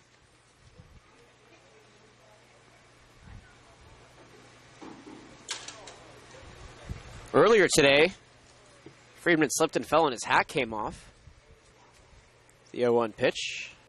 Up the middle, but right into the glove of Pickett's. And I'll leave you off with where I was going with that. I was going to tell a story about the most times a hat fell off a pitcher in a World Series game. I'll get to that here on the other side of the break. But first, 1 run, 2 hits, no errors. And Alamo stranded on first base. We're through 5.5 here from George Sparky Anderson Field. The Oaks up 7-1 on the Oaks Baseball Broadcasting Network.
Second baseman, number 13, Will Pickett. Back here for the home half of the 6th inning. Jordan Brenner, myself, Jonathan Rifkin. More than delighted to be along with you here in a 7-1 ball game on a sunny Sunday afternoon.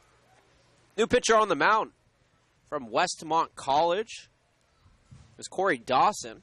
Takes the place of Tyler Frazier. The lefty deals the first pitch outside for ball 1 to Will Pickett, who's 1 for 2 today. A hit by a pitch, a strikeout, and a single in that order to his day. Was the first of 5 runs to come around in the last inning. Leads off here for the Oaks. Dawson offers the 1-0. Low and outside, ball 2. Frazier went 1 2/3 innings, gave up 6 hits, 4 runs. All were earned, no strikeouts and no walks. The Oaks really got to the future Oregon Duck. And now the Westmont College NAIA pitcher out in Santa Barbara from Rancho Santa Margarita deals the 2-0. Sky to left center field, making a run for it is Yekic, and he gets to it for out number 1. Athletic play right there from the left fielder. Gives the leadoff hitter an opportunity to go sit back on the bench with out number 1 on the board.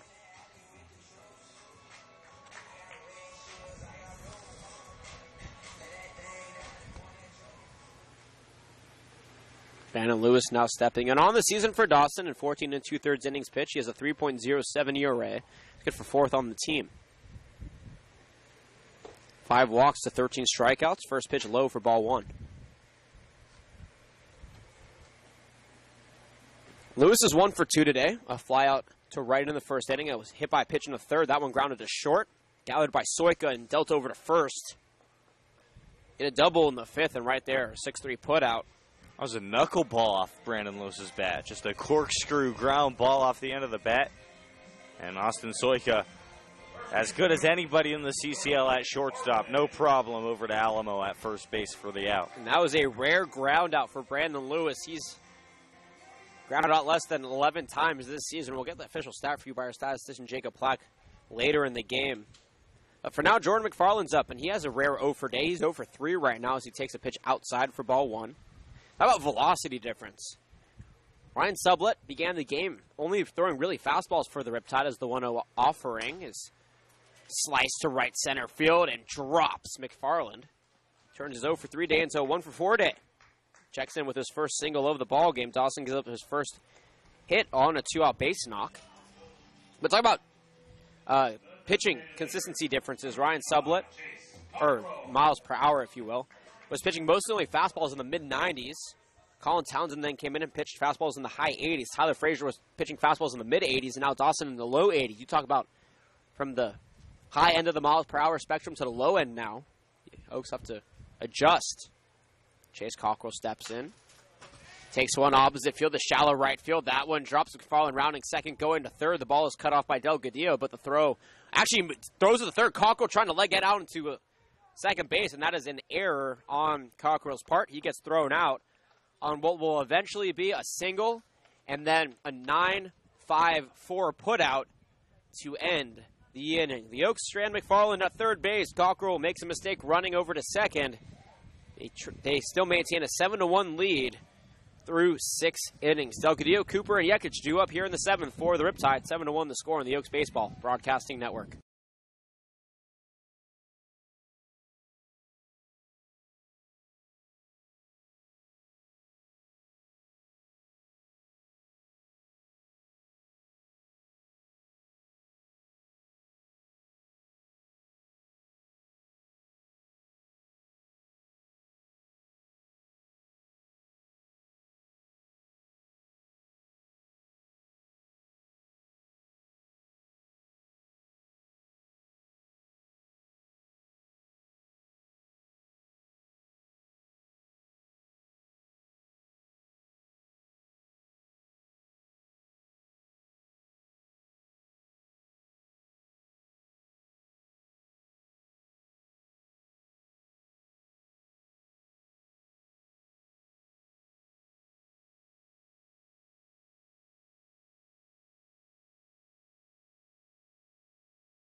Right fielder number 32. Thomas. New pitcher on the mound here who relieves Justin Friedman. Great start for him. Nick Ringcover, the southpaw from Pierce Junior College, waiting to get signed. He is really good. His ERA, slowly but surely, finding the sweet spot, sub 4. He deals the first pitch to lefty Delgadillo, swing on a miss for strike 1. In 10 appearances, this is his 11th. He is an 0-1 record. He does have one save, and my mistake, I was looking at the wrong ERA. His ERA is sub 2, my mistake, at 1.65. He deals one low and away to even the count. He has been spectacular in 16 1/3 innings pitched. 17 strikeouts to only 7 walks. 1-1 to Delgadillo is looped into left field. No, Shaken extends out on the left field grass and makes the catch for out number 1. One thing I really love watching when Ringcover is on the mound is his understanding of what he can do well and what he does not do well. I mean, here's a guy who knows his stuff inside out. He doesn't try to do too much. He goes at you with a solid approach. He sticks to it, and it works very well. A fastball into lefties, the slider outside, and he doesn't stray from that too much. First pitch to Matthew Cooper, misses though for ball 1. He's 0-1 today with a walk and ground out. But Ringcover has been really good, and he relieves Friedman, who was really good too in his start. absolutely stellar. In fact, 6 innings, only 6 hits, 1 run it was, earned 2 walks and 4 strikeouts for the future Hope international pitcher. Not exactly sure why that was so hard for me to say. But who knows? Nonetheless, though, 2-0. Rink offers. Slap down the line, but foul. Simonsgard corrals it. 2 balls and a strike. Rinkover did have a rough start, but he has been incredible. I mean, his sub-2 ERA really shows that. And only 1 year out of JC, the 2-1, though, grounded into left field. And that goes for a single. Cooper. It's his first base hit of the ball game with 1 out. Riptide trying to find a way to muster up some runs and stay in this game. But Raincover, who just completed his freshman season at Pierce. Talk about a guy who obviously, should not be selected for the prospect game this year just because he's so young, because there are so amazing arms, but definitely should have gotten a look and in the future has the ability to be one of the best pitchers if he rejoins the CCL wherever he goes and plays, if he continues doing what he's doing. There's no doubt about it. And any time you throw from the left side and you have an off-speed, nasty frisbee curveball like Rinkover does, there's a good chance they're going to have a future in professional baseball. 2 years ago, the Oaks had James Acuna, who pitches up in Bellingham. He's also on the Oregon Ducks, and Rinkover reminds me a lot of Acuna. Deals a beautiful off-speeder on the outside corner, taken for strike 1. No balls and a strike here to Bradley Yekic, who's 1 for 2. A single and a 6-4-3 double play to his day. But Rinkover has a very bright future, and we're very excited to see how he develops.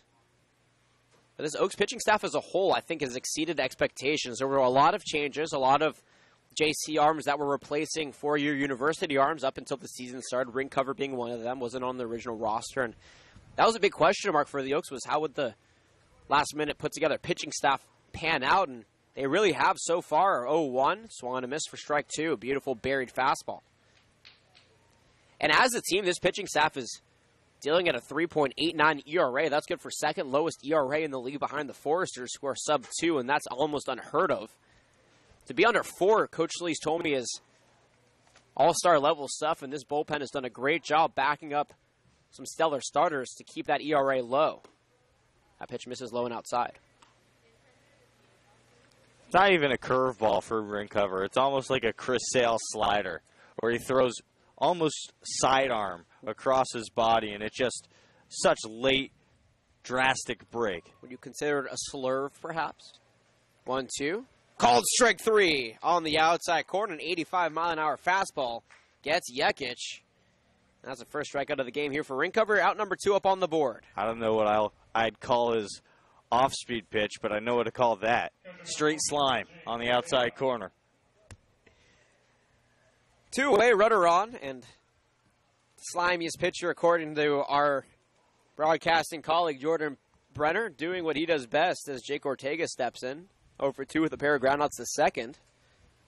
The first pitch. Pissing low and outside for ball 1.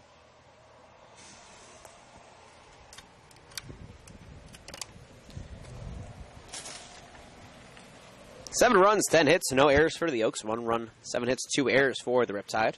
Lefty on lefty matchup. First to pick off attempt. Cooper gets back easily. So last inning, I promised a story about. Actually, I didn't promise a story, but I figured I'd throw it in there as that pitch misses low for ball 2. You know, we were talking about the Oaks in the minors, and there's always changes in the minor leagues. You know, names. What's the Rubber Ducks, right? They're a new minor league team. I've never heard of the Rubber Ducks. They're like the Jacksonville Rubber Duckies or something. They're a new minor league affiliate. 2-0 pitch, line drive into the Riptide bullpen, strike 1. But there's always, you know, things going on. You talk about the Pirates affiliate. They had Bumblebee uniforms in honor of the Pirates and in honor of the Pittsburgh Steelers. But back in 1882, fans of National League ballparks advocated for players looking like jockeys, like race jockeys, in various uniforms. All pants, belts, and ties remained whites, but pitchers wore light blue jerseys and pants, while catchers sported scarlet colors. First basemen were decked out in scarlet and white, and in 1883 as that pitch is in there for strike 2, 2 balls and 2 strikes now. Major League Baseball said that was the worst uniform experiment ever, and now 130 years later almost, that is still the worst uniform experiment of all time. I think you have to keep sports separate between jockeys and, because that pitch missed outside, by the way, 3-2 the count, but I think you should keep jockeys and baseball players separate. By the way, does the Akron Rubber Ducks, thank you, Sean, our wonderful producer, for letting me know. I forgot who. I thought it was in Florida, but nonetheless, yeah, the Akron Rubber Duckies. They off pitch, a changeup, swung and missed. Strike 3. Ortega goes down on the full count pitch. Green cover caps the top of the 7th with 2 consecutive strikeouts. No runs, a hit, no errors. And Cooper left on first base. Green cover gets the job done. It's time for the stretch. Get up and do something enjoyable. I don't know how you can do something more enjoyable than watching Oaks baseball. It's something else enjoyable to get you ready for the bottom of the 7th and the final 2 innings thereafter. You're watching Oaks baseball. Oaks up 7-1 here from Sparky Anderson Field.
Back here for the bottom of the 7th inning. I hope you enjoyed your stretch.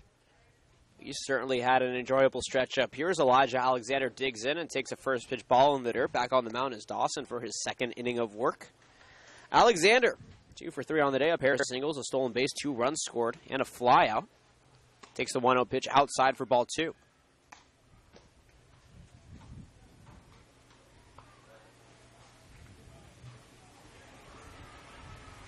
One 1-0 pitch outside. It was actually the 2-0 pitch.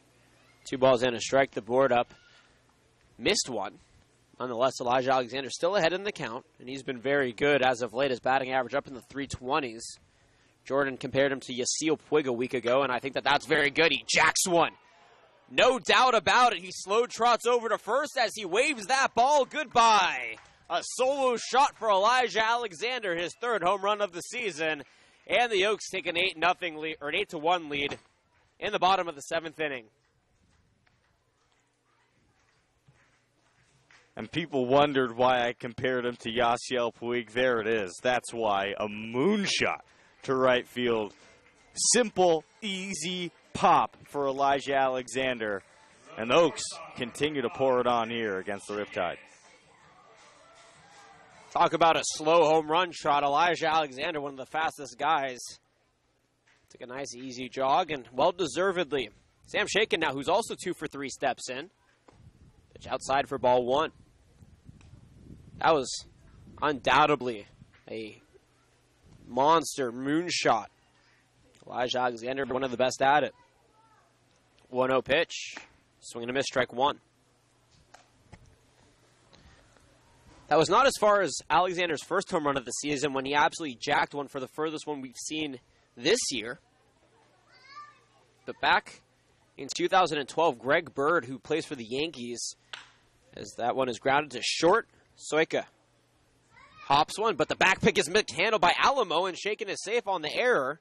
That's the 3rd error of the day. There's a runner at first with still no outs. Back in 2012, Greg Bird hit one over into the tennis courts, we were told by head coach Solis, back on his Team Las Vegas days, and that was the longest home run that we have seen in summer ball here at Sparky Anderson. And Elijah Alexander, as they said, comes pretty close. Runner on first, 1 around, no outs. Michael Tillman stepping in, the first pitch, a strike at the knees. Tillman has also had a good day, 1 for 2, an RBI single. He walked in the fourth and also struck out swinging in the second. Southpaw looks at Shakin and offers the 0-1. A fastball up at the belt, fouled back. No balls and 2 strikes. 8 runs, 11 hits, no errors for the Oaks. 1 run, 7 hits, 3 errors for the Riptide. Dawson comes set, toes the rubber, 0-2 in the dirt, ball 1.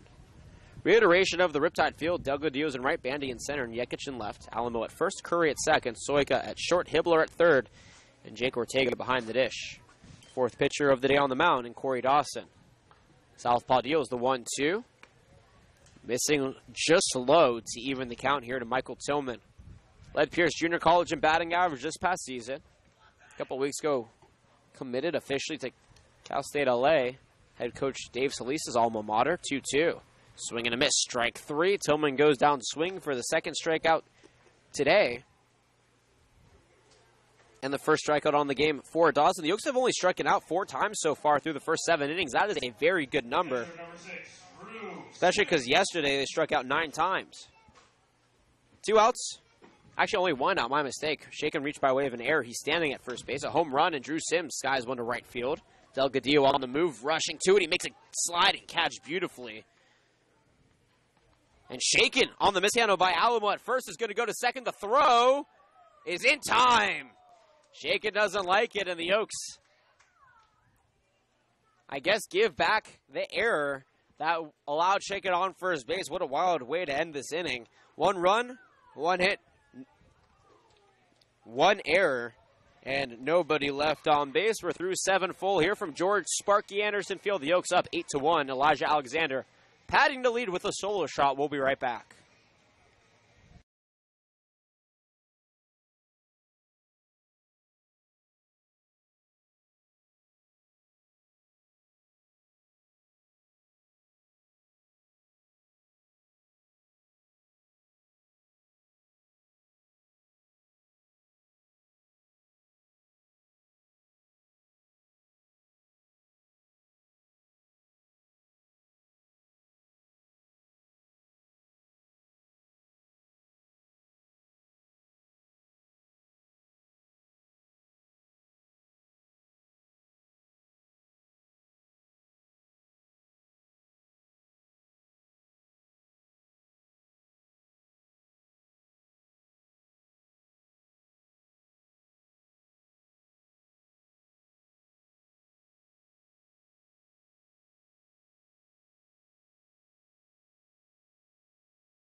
Texas Longhorn Mason Hibbler will kick us off here in the 8th inning. Welcome back, everybody.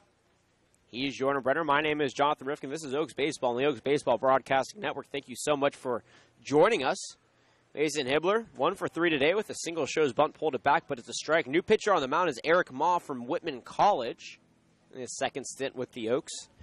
He relieves for Ringcover, who went 1 inning strong, 1 strikeout, no hits, no runs, and no walks. Great inning relief for the Pierce lefty, and now Ma deals a fastball over to center field. Alexander, though, pedals and makes an easy catch for out number 1. Eric Ma on the season, and his return to the Conejo Oaks. He redshirted this past season with Whitman. He still has 3 years of eligibility. This is his 10th appearance. He has a 1-0 record, a 2.81 ERA in 16 innings pitched, 15 strikeouts, and 7 walks. He has a deadly splitter that has been the catalyst for most of his strikeouts this season. Steve Curry steps in. He's 0 for 3. The first pitch, a fastball upstairs, ball 1. But Ma has really turned it around last year, an over 4 ERA, one of 2 Whitman College products on this team. The other one was Travis Craven. 1-0. Curveball in there, beautifully dealt. Strike 1. But after redshirting, Ma said that he feels a lot better. He's been looking a lot better, and but as far as D3 pitchers go, Ma is amongst the best. So is the rubber and offer is the 1-1. Low for ball 2. Curry from Georgia Southern. Having an 0 for day yesterday, though. He reached base 3 times. He was 2 for 4 with a double, a triple, 2 runs scored. Reached on air in the 8th and also struck out. Is that it, though? 2 groundouts and a pop-out. Pitch into the dirt. Puts ball 3 now up on the board. Balls and a strike. 1 out. 8-1 the score. Everybody looking forward to the day off tomorrow before a very long week of baseball begins. The 3-1 is a liner into center field, and it drops for a 1-out single. Steve Curry negates his 0 for day. Must have heard me talking about it. He's on first base now with his first single of the day. But yeah, talking about the long week, most of these players will have a day off on Wednesday, but for 8 Oaks players, Cockrell, Lewis, McFarland, Shaken, Lucas, John Vergara, Justin Friedman, Kevin Holcomb, and Dylan Francis, they'll be participating in the prospect game where they'll be showcasing their talents to over 30 scouts from Major League Baseball and independent league teams. First pitch upstairs to Soika for ball 1. He's 0 for 3 with 2 strikeouts and a flyout. But throughout that day, Jordan Brenner and I will be there. We'll be interviewing Oaks players and checking in on Periscope and on Twitter. 1-0 pitch popped up on the infield. Pickett's calling for it. He calls off McFarland, loses it in the sun. That ball drops. That's a bloop single. McFarland fires it over to second to retire the leadoff runner in Curry. The sun has been a factor in today's game. That's an infield single for Austin Soika. I think that's a fielder's choice, Jonathan. No, they gave him a hit. Wouldn't it be a fielder's choice because they chose to get the runner? No, because Soika reached first base before the throw was to second base, before the ball dropped. I see. That's a confusing play. That was weird. But nonetheless, the first pitch to Alamo is skied to left field. Tillman on the move, center field. Alexander, though, gets under it. Makes the catch for out number 3. The run's hit, 1 error, and 1 left on base. 7.5 have come and gone. The Oaks up 8-1. We'll be right back here on the Oaks Baseball Broadcasting Network.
Andrew The former Camarillo Scorpion turned CSUN product, Andrew Lucas, leads things off here for the Oaks in the bottom of the 8th inning. 8-1 the score. New pitcher on the mound. We've seen today for the Riptide as Lucas slaps one to center field. Does it drop? It does.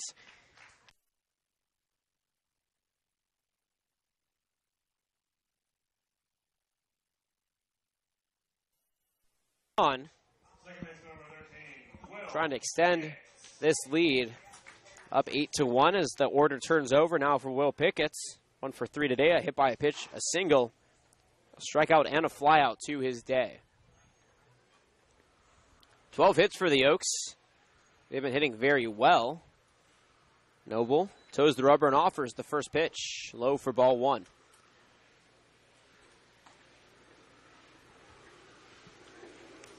On the season for Jack Noble, he's actually been pretty good. 3.75 ERA. He leads the team 24 innings pitched. 14 strikeouts. 3 walks. 1-0 pitch. Fastball at the knees to even the count here to Pickett's.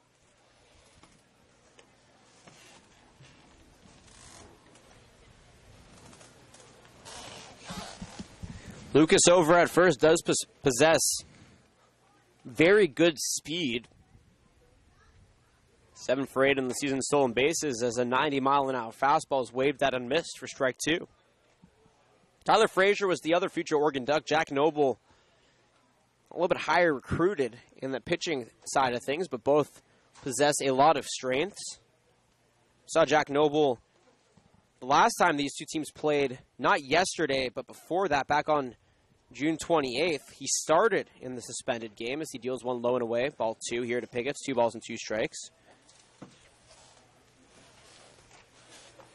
In that game, he went 4 innings, gave up 5 hits, only 1 run, 1 walk, and 2 strikeouts. Ended up getting the no decision. Here, though, trying to stifle the Oaks offense and give his team one more chance to work their way back. 91-mile-an-hour fastball misses outside. Full count here to Pickett's. He's worked his way back in this count, something that he's done so well in 5 at-bats. He has faced 3 full counts here today. It's a great number. That's a great statistic. The Oaks have John Vergara warming up in the pen. The 3-2 pitch drops low, ball 4. Pickett's was hit by a pitch on a 3-2 pitch in the first. He struck out on a 3-2 pitch in the third. And right here, he walks. He's on base for his 3rd time today. The first walk given up by Jack Noble, only the 3rd walk drawn by the Oaks. Now Brandon Lewis stepping in. He'll probably try to mirror what Elijah Alexander did in the last inning with that home run.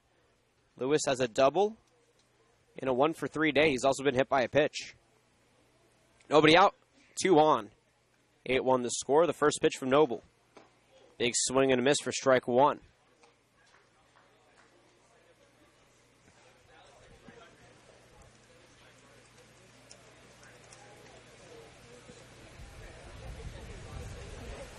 Noble asking for a new sign from his catcher. Toes the rubber. Checks Lucas at second. Offers the 0-1. Lewis swings through that one as well. Strike 2.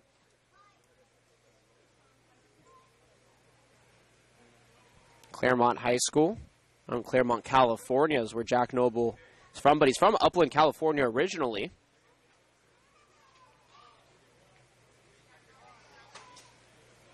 He's actually a very good player. He actually played for the California Baseball Academy as a club side baseball team outside of high school. Of course, the California Baseball Academy run by Team USA. 0-2 pitch upstairs, ball 1. And I think that's why he was picked up by Oregon. Of course, Oregon head coach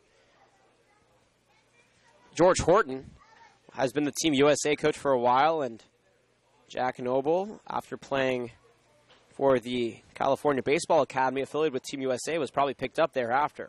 Deals a fastball outside, though. 2 balls and 2 strikes to Brandon Lewis. Back on January 21st, 2017, as a junior, Noble did announce his commitment to play for the Oregon Ducks. He joined a very elite group of players at the high school level as Lewis takes one the other way.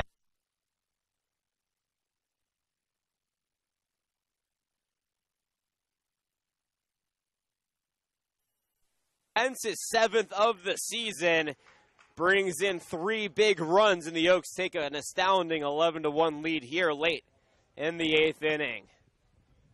Wow. Brandon Baum Lewis at it again. What a shot. Opposite field. Clears the wall by about 30 feet. Unbelievable. And now we're going to see Bailey Holbrook come in and pinch hit. We already saw Bailey participate in a back-to-back home run occurrence earlier this year. Let's see if he can get after it again. We'll see if Baum and Bailey can do what Baum and Brandon just did. Maybe we need to think of a new synonym for the sake of repetition. But Bailey Lewis had a hit yesterday in a pinch hit at bat. Takes that one outside for ball 1. He didn't even get any warm-up scenes, he told us thereafter, but he's been pretty good as of late in limited action. He struggled in his first 21 at-bats, failing to get a hit. In his last 4 plate appearances, he says he has 3 hits, including a home run. Takes one low and away for ball 2. Union University product. Back in January, transferred to Moore Park College, but he's looking for a new place to play in the fall and has some offers. Love to talk about it, but I'm not at the liberty to. 2-0 pitch, up and away, ball 3, and Big Batten Bailey. Ahead in the count, 3 balls and no strikes. Sporting that signature multi-blue colored armband. Switch hitter, batting from the left side. Noble offers the 3-0 up and away, and I think he was shaken by Brandon Lewis's home run. Bailey Holbrook walks his first drawn walk of the season. By the way, Jordan McFarland's day is done. He went 1 for 4 with a single and 3 groundouts. Second walk of the inning for Noble, who's given up 2 hits and the home run to Brandon Lewis, good for 3 runs. And now Chase Cockrell stepping in. He's 2 for 3 today. An RBI single, a single in the 6th, a strikeout in the 4th, and a walk in the 1st. I wouldn't necessarily consider Holbrook a threat on the base paths, but he could surprise you. An explosive player overall. He's an athlete. He could play football, I'm sure. Yeah, he actually used to play football. He told me he retired. And talk about a guy who was built like a tight end. Oh, yeah, and a power forward, too. And someone who is ambidextrous, too. I mean, he utilizes that every day, a multifaceted human being standing at first base. And Chase Cockrell now steps in after a meeting on the mound. 11 runs, 13 hits for the Oaks, 8 hits to 1 run for the Riptide, 3 errors. First pitch to Cockrell is a strike at the knees. The Riptide have their 5th pitcher up in Jack Noble. Another one warming up in the pen. Really exhausting their arms, but a day off tomorrow, so it shouldn't matter too much. Noble comes set and offers the 0-1. Foul tipped off the face mask of Ortega for strike 2. The Oaks bouncing back very nicely. They lost 6-1 yesterday in a game where they out-hit the Riptide, but stranded 11 runners on base. And they lost the suspended game that was played out earlier today in 11 innings, 10-8. Currently up by 10 runs, the 0-2 offering. Misses up and away for ball 1. With the playoffs looming, the Oaks and the Riptide fighting their way to trying to avoid that 4th seed because the Foresters have locked up the best seed in the CCL and nobody wants to play them in the first round. 1-2 pitch, a beautiful breaking ball. Cockrell swing for strike 3. First out now here in the 8th inning. By way of the 5th batter up, Chase Cockrell, and the first strikeout for Jack Noble in the game. Now Elijah Alexander digs in. He's 3 for 4 today. 2 singles and a home run back in the 7th. I guess you could say Brandon Lewis, who hit a home run earlier in this inning, pulled out his best Elijah Alexander because Alexander did it first this ball game. But talk about I wouldn't even say a quad of guys. Jordan McFarland, Brandon Lewis, Chase Cockrell, and Elijah Alexander, who can all hit home runs. I don't know if that's the correct word. Slaps one very high in between third and home in foul territory. Ortega makes way to Hibbler out of third, and finally that ball corralled. Sure being popped up sky high for round number 2. Was that the right terminology? I don't have a problem with it, but I'm not an artist of the English language. In the ninth inning, we'll see either John Vergara or Daniel Tobias, both of whom were warming up in the Oaks bullpen. Sam Shakin steps in. 2 for 4 today. The first pitch fouled back for strike one. And how about this? He's 2 for 4, but he's reached base all 4 times. You talk about efficiency. Reached on an error in the 7th. He singled in the 4th and the 5th. And he reached on a drop third strike in the 2nd. Could have been retired twice, but found ways to stay on base. Talk about the resilience from the young stud, Sam Shakin. The 0-1 from Noble is a curveball, missing low to even the count. Chatsworth High School product.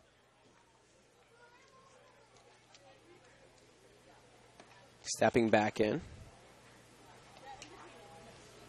1-1, fouled back right at us. 1 ball and 2 strikes. Now here to Shakin.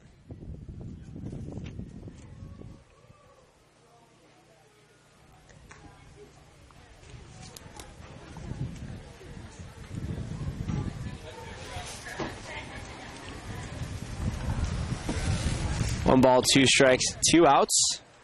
3 around in the inning. Holbrook taking a step off of first base. Noble coming set. Rocks and fires the 1-2. Bounces in the dirt. A good block, though, by Ortega. Limits the damage to just a ball. Holbrook stays put at first. That evens the count here to Shakin. Long, long week ahead. And we hope that you tune in for as much of it as you can. We will be on, hopefully, our A game the entire week. I'd like to say that we will be. There'll be a lot of coffee. 2-2, skied down the right field line. Very high. Alamo losing it in the sun and makes way for the second baseman, Curry, who's also been very good at backing up his first baseman in those foul ball situations, but he couldn't catch up to it. The count remains 2-2 here to Shakin. There's a lot of Little League teams in the crowd on both of our sides, and it's kind of funny to hear their reaction. These balls, by Oak standards, by CCL standards, aren't very well hit, but they've all been I should say, at how high and hard these balls have been hit by these Oaks batters. Well, they were in awe of that foul ball. They were in complete shock when they saw that Brandon Lewis home run. The 2-2, up and in, Shakin. Digs out of the way, gets some oohs and ahs from the Little Leaguers to our right. Full count now for Sam Shakin, the Valparaiso Crusader. Valparaiso moved from the Horizon League to the Missouri Valley Conference. They're actually a very good basketball school. They have a notoriously great recruitment style. Runner goes, the payoff pitch, slapped back out of play. We'll do it again here for Shakin.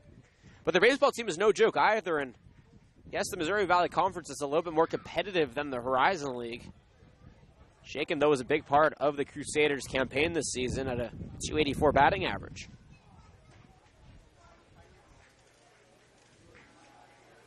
Full count here, 2-0 to Sam Shakin. Bailey Holbrook still on first, 2 outs. Noble trying to get out of the inning, offers. Holbrook on the move, pitches inside, ball 4. The third walk here for Jack Noble on the game. There were only 2 drawn walks by the Yokes coming into this inning. They've walked 3 times here in the inning. Sam Shakin on first, Bailey Holbrook on second. 2 outs, and Michael Tillman stepping in. And it looks like Jack Noble's day is done. Indeed it is. He is going to walk off in 2/3 inning pitched. 2 hits, 3 runs. The home run by Brandon Lewis solidified that. 3 walks and 1 strikeout. We're going to take a break. Give you who the new pitcher is here in just a moment. Oaks up 11-1. Runners on first and second. 2 outs. You're watching Oaks baseball from the gorgeous campus of Cal Lutheran University in Thousand Oaks, California. We'll be right back.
Dylan Diaz, the new pitcher on the mound, a recent addition to this team from Glendora High School in Glendora, California. He's committed to Concordia University in Portland. Steps in here, facing Tillman to try and get the last out here in the bottom of the 8th inning. Runners on first and second. First pitch misses low for ball 1.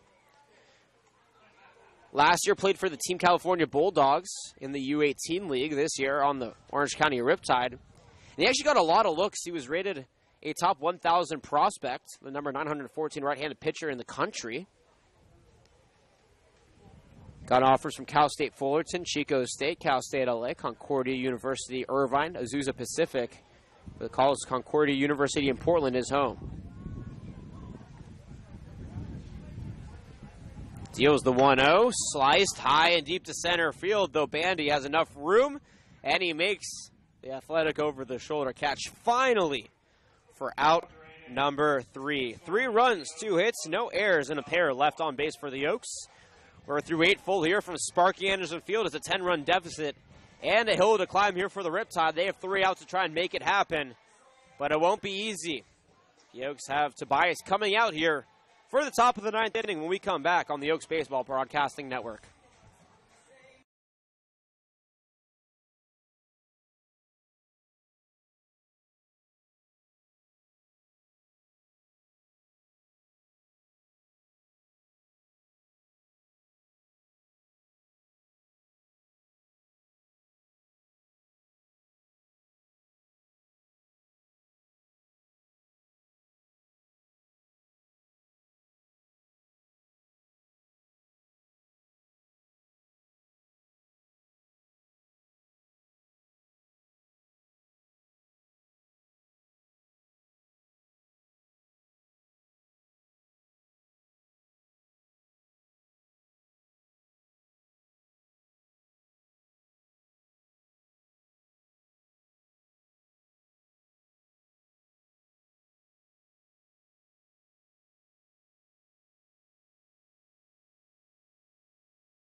(11-1) the score. Back here at Sparky Anderson Field, and 3 outs away from the Oaks locking up this game against the Orange County Riptide. Daniel Tobias will be the man to try to do it here from Pierce Junior College.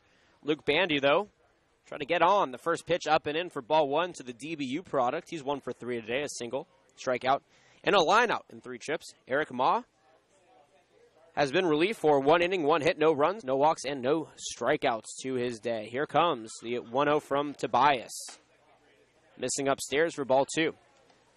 Daniel Tobias was a recent addition to this team. This is his 5th appearance. He has a 0 ERA in 3 1/3 inning pitch, 4 strikeouts, and 1 walk. Offers the 2-0. Home run, swing and a miss. Strike 1 here to Bandy. It has been an exciting ball game. 11 runs on 13 hits, no errors for the Oaks, and a very great fielding day for them. 1 run, 8 hits, and 3 errors in a not-so-great fielding day on the Riptide side, but Riptide playing like the Oaks did yesterday, getting hits but unable to bring runners around. The 2-1 as Tobias' hat flies off, is popped up to shallow right field. Out of second base, Will Pickett's tracks it down for out number 1. By the way, Bart West from USC comes in at first base in place of Jordan McFarland. Right fielder number 32, Thomas Delgadillo. Thomas Delgadillo digging in here now. 1 for 2 today, a walk, a single, and a line out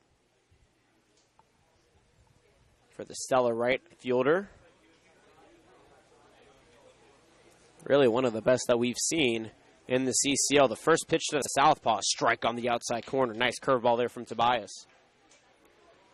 Tobias coming in and doing what he was asked to do. Throw strikes. He's going to try to do another one. Toes the rubber and offers the 0-1. Up and outside to even the count.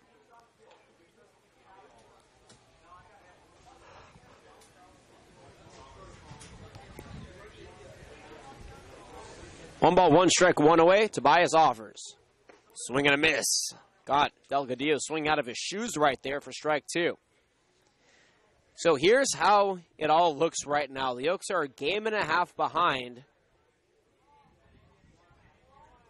the Orange County Riptide for that 3rd spot. The Hildebrook Poon Packers move into the 2nd spot, but ironically, the Packers have fewer wins or less wins than the Orange County Riptide, 2-2 the count here.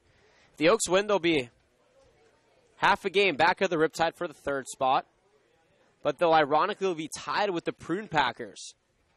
It's really weird. I'm not exactly sure how this can be calculated as that pitch bounces in the dirt. Again, we talked about how the CCL is kind of weird and how teams make the playoffs because every team plays a different number of CCL games and whatnot. But we'll update our team standings tomorrow on the off day. Payoff pitch, skied back out of play. Delgadillo fighting off a good fastball to stay alive here.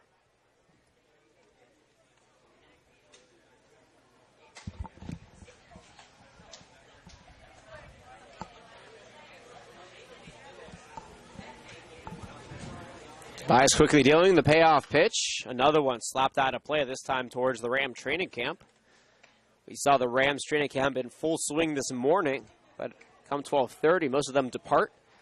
Veterans report next week, so in 2 weeks when we're here for the playoffs, the Rams will have their veterans out there in the left field side of Cal Lutheran. Payoff pitch once again. Another one fouled off. It's coming a fight between Tobias and Delgadillo, but today it was mostly rookies and walk-ons. Cal Lutheran had a walk-on to the Rams, Aaron Lancombe, the only Division III wide receiver to be picked up by an NFL team this season, at least for the time being, and he was the best wide receiver in the Division III level. Cal Lutheran was really well represented by him. Payoff pitch 3.0.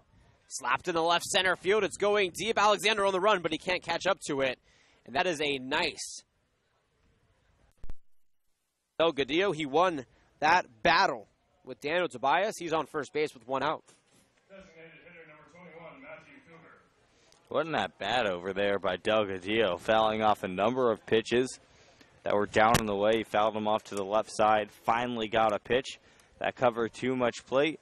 Didn't miss it. Lined a base hit into center field. That brings up Matthew Cooper now. 1 for 2 today. Walk, a single, and a ground out. The first pitch. Missing low for ball 1. 9 hits now for the Riptide, but only 1 run to show for it. And all 9 of their hits, how about this, have been singles. They've only drawn 3 walks on the game. The Oaks have yet to commit an error, so cleanly fielded game, and the lack of walks as that pitch is way outside for ball 2, as well as only giving up singles, have really allowed the Oaks to take away the power and the momentum that the Riptide have built. They've only had 1 runner move past second base, and that was Mason Hibbler when he scored on the yard by a single by Brandon Alamo. No other Riptide batter or base runner, as that one It's fouled off for strike, or excuse me, misses low for ball one. There's a catcher indifference. Now Delgadillo is at second base. So besides Delgadillo, no other Riptide base runner, except for Mason Hibbler, has gone past first base in this game. 3-0 offering. A strike at the knees. But you're talking about a great combined effort by the bullpen. Ring cover came in for an inning, did not give up a hit and had a strikeout. Eric Ma came in for an inning, only gave one hit, did not have a strikeout, but no runs and no walks. Friedman went 6 strong and only gave up 6 hits and 1 run in route 2. This lead holds the win. 3-1. Slapped up the middle. Into the glove of Shakin. He fired.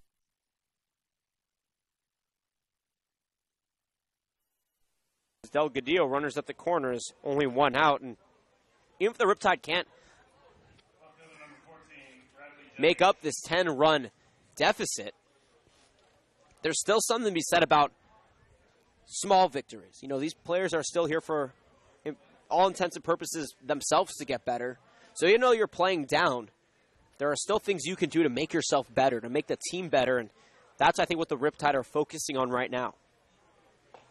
Every at-bat of summer matters. First pitch misses low and inside to Bradley Kitch for ball 1. He's 1 for 3 today, a single, double play, ground out, and a strikeout. But you're absolutely right. At the end of the day, everything here is watched by coaches and scouts. 1-0 pitch, line to right center field, and that drops. It goes over the head of Lucas, and that's going to be trouble. Coming in is Delgadillo, rounding third, and coming home is Cooper. The throw comes in, but it does not come into home, and that is a 2 RBI double by Bradley Yekic. 11-3 the score here, and he's standing on second base. Small victories for the Riptide here. So they try to minimize the lead as much as possible. Now Jake Ortega stepping in the 9th spot. He's 0 for 3. A pair of groundouts to second and a strikeout swinging in the 7th. Those were the first runs given up by Tobias on the season. The first pitch upstairs for ball 1. 3 runs, 11 hits, 3 errors for the Orange County Riptide. 11 runs, 13 hits, no errors for the Conejo Oaks. Tobias checks the runner, rocks and fires the 1-0. Foul, tipped back off the glove of Sims for strike 1.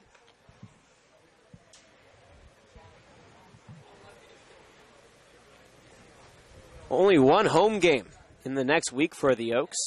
That'll be on Thursday against the Arroyo Seco Saints. The Oaks head to Pasadena on Tuesday for a 6:10 first pitch time. That is going to be very fun, but very late. Then the Prospect game on Wednesday, home game on Thursday, and the Oaks hit the road Friday, Saturday, and Sunday.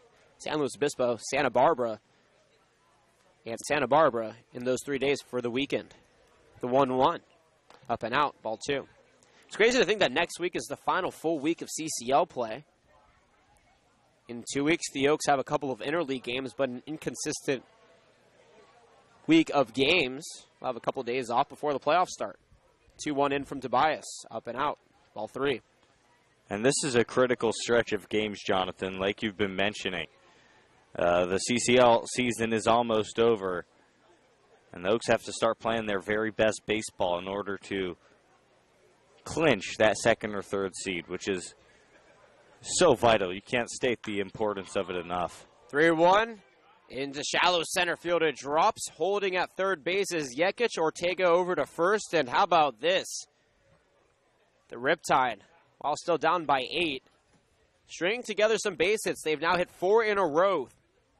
2 singles, followed by a double, and then another single. Runners at the corners, only 1 out. Though now a double play situation for the Oaks that could end the ball game. And Joe Torres going up, starting to stretch out in the bullpen. He was throwing a little bit earlier. So if Tobias can't finish this game out, Joe Torres, the consistent side armor, will finish it out for the Oaks. Corners are occupied. Second base unoccupied. Runner goes. Pitch is high, and that'll be a catcher's indifference to have Ortega over at second base. The double play now officially eliminated unless something wonky happens, which we've seen plenty of wonky, quote-unquote, things happen here in today's baseball game, from crazy bloop infield singles to an amazing juke by Will Picketts to a coach getting ejected. Fastball swung on and fouled off for strike 1 here to Hibbler. He's 1 for 4 today. 2 flyouts, a strikeout, and a single, excuse me. It's been a weird baseball game. Exciting, weird, unusual. A bunch of things you don't see too often. We saw a crazy error turn into an out when Sam Shaken tried advancing on a wild throw out from right field. We've seen Chase Cockrell try to extend a single into a double and get thrown out. We've seen all sorts of weird plays on both sides of the ball for both teams, and it's been a lot of fun, like you said, but you're right, perhaps one of the weirdest puzzling games of the season. 1-1. Upstairs, ball 2. Steve Curry waiting on deck. Runners at second and third. Curry got his first hit back in the 8th inning. He's 1 for 4, looking to capitalize on that if he can. 2 balls and a strike. Pitch is dealt. Skied very foul to even the count here for Daniel Tobias. Got Luke Bandy, the first batter he faced here in this inning, out by way of a pop out to second. Well, Pickett's made a very athletic play to corral that ball, but thereafter he's given up 4 consecutive base hits, 2 singles to Thomas Delgadillo and Matthew Cooper, a double to Bradley Yekich, and then another single to Jake Ortega. 2 runners around in the inning. Runners at second and third and only 1 out. The 2-2 offering, a curveball up and in for ball 3.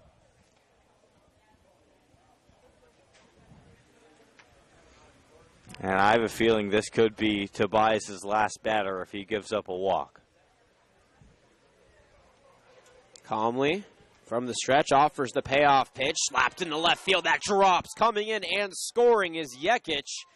Quickly corralling that ball is Tillman to keep Ortega at third base. And 5 consecutive hits now for the Riptide. Make it 11-4. And indeed, I think you're right. Head coach Lees is striding out to the mound. And Daniel Tobias does not look very happy out there. He got the first out, but since then it's been 5 hits and 3 runs have come around.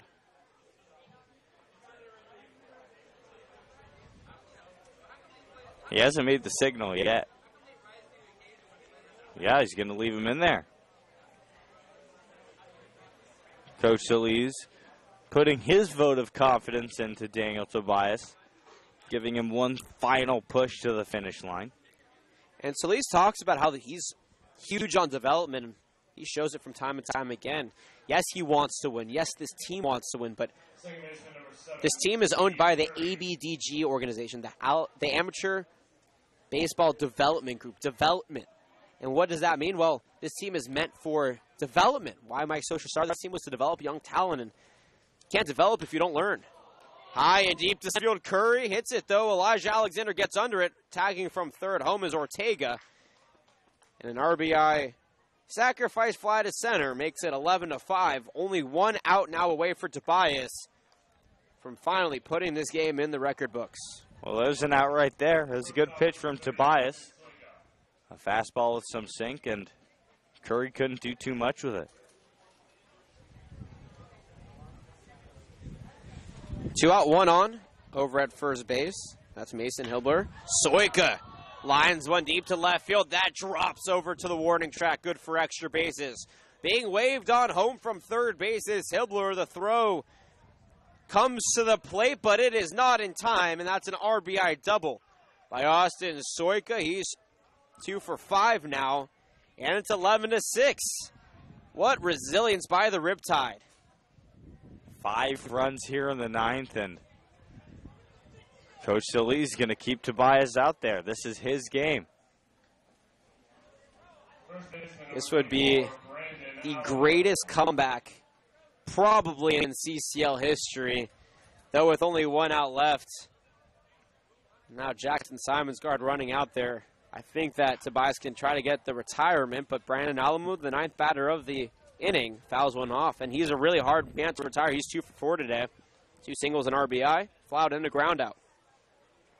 14 hits, resulting in 6 runs and 3 errors for the Riptide. 13 hits, resulting in 11 runs, no errors for the Oaks. The 0-1. Up and out, ball 1. Thomas Delgadillo and Brandon Alamo, the 4th and 6th batters in this order, have been the hardest guys to retire for the Oaks all season long. See here if they can get Alamo out. The 1-1. Swing and a miss on a beautiful changeup in the dirt. 1 ball and 2 strikes. And now 1 strike away from this ball game being over. And it all started with Justin Friedman's fantastic outing. The offense showed up today. Brandon Lewis was fantastic. That one in between first and second and goes into right field, being waved on home. Here comes Soika. The throw to the plate does not come. And how about that? 7 hits in the inning, 6 runs around, 11-7 the ball game with 2 outs, and the Riptide have batted around. The nightmare inning continues, and here comes Coach Solis. Tobias, his day is done. Joe Torres will come in. And Tobias is going to have to forget about this one quickly. A disastrous top of the 9th inning. And the game all of a sudden 11-7. 6 runs given up here in the 9th. 2/3 of an innings pitched. Daniel Tobias gave up 7 hits, 6 runs. All 6 were earned. No walks and no strikeouts. All of a sudden, it's a 4-run ball game with 2 outs and a runner on first. The Riptide keep doing what they're doing. Who knows what could happen, but first Joe Torres will take some warm-up pitches, and we're going to take a break. 11-7 the score. 6 runs around in the inning, and Joe Torres will try to get that final out to put this game away. You're watching Oaks Baseball on the Oaks Baseball Broadcasting Network. Perhaps more exciting than we thought it would be, but who cares? It's baseball, and we love it. We'll be right back.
The 3rd year, Caneo Oak, and just finished up his 1st year as a UC Davis Aggie. Joe Torres steps in here. 1 out to go, but 6 around in the inning. The first pitch jammed.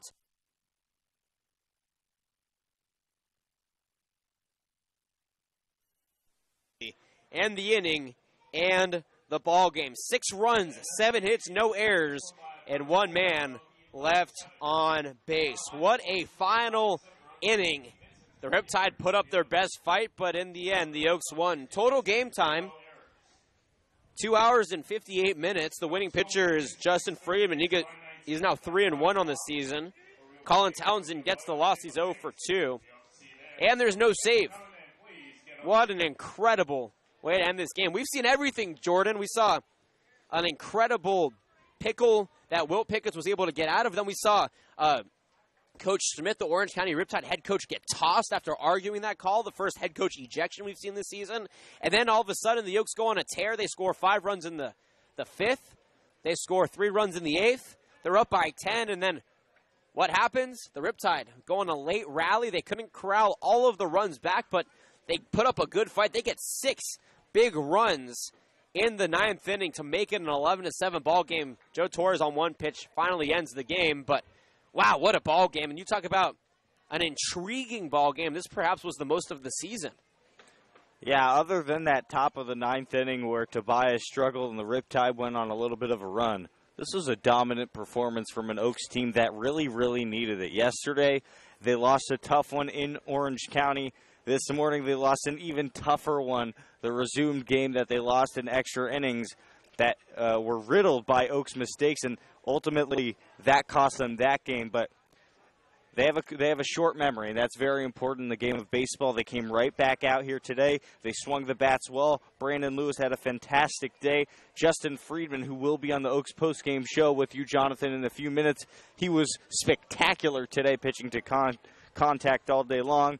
A big win for the Oaks going into an integral, crucial week of baseball this next week. The Oaks are now half a game back for that second spot, but they still sit in fourth. They're also half a game back to the third spot with Healdsburg up ahead of them and the Orange County Riptide.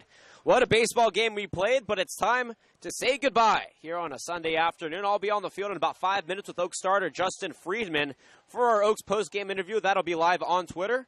But a day off tomorrow, and we'll be back on Tuesday at 6 o'clock in the evening from Pasadena, California, Jackie Robinson Memorial Field, when the Oaks play the Saints. But until then, for everybody who made our broadcast possible, our wonderful production crew, Sean McKinnon heading that, and my broadcasting partner, Jordan Brenner, my name is Jonathan Rifkin, signing off. Enjoy the rest of your Sunday. Enjoy the day off tomorrow, and we will see you on Tuesday. Once again, the Oaks win 11-7.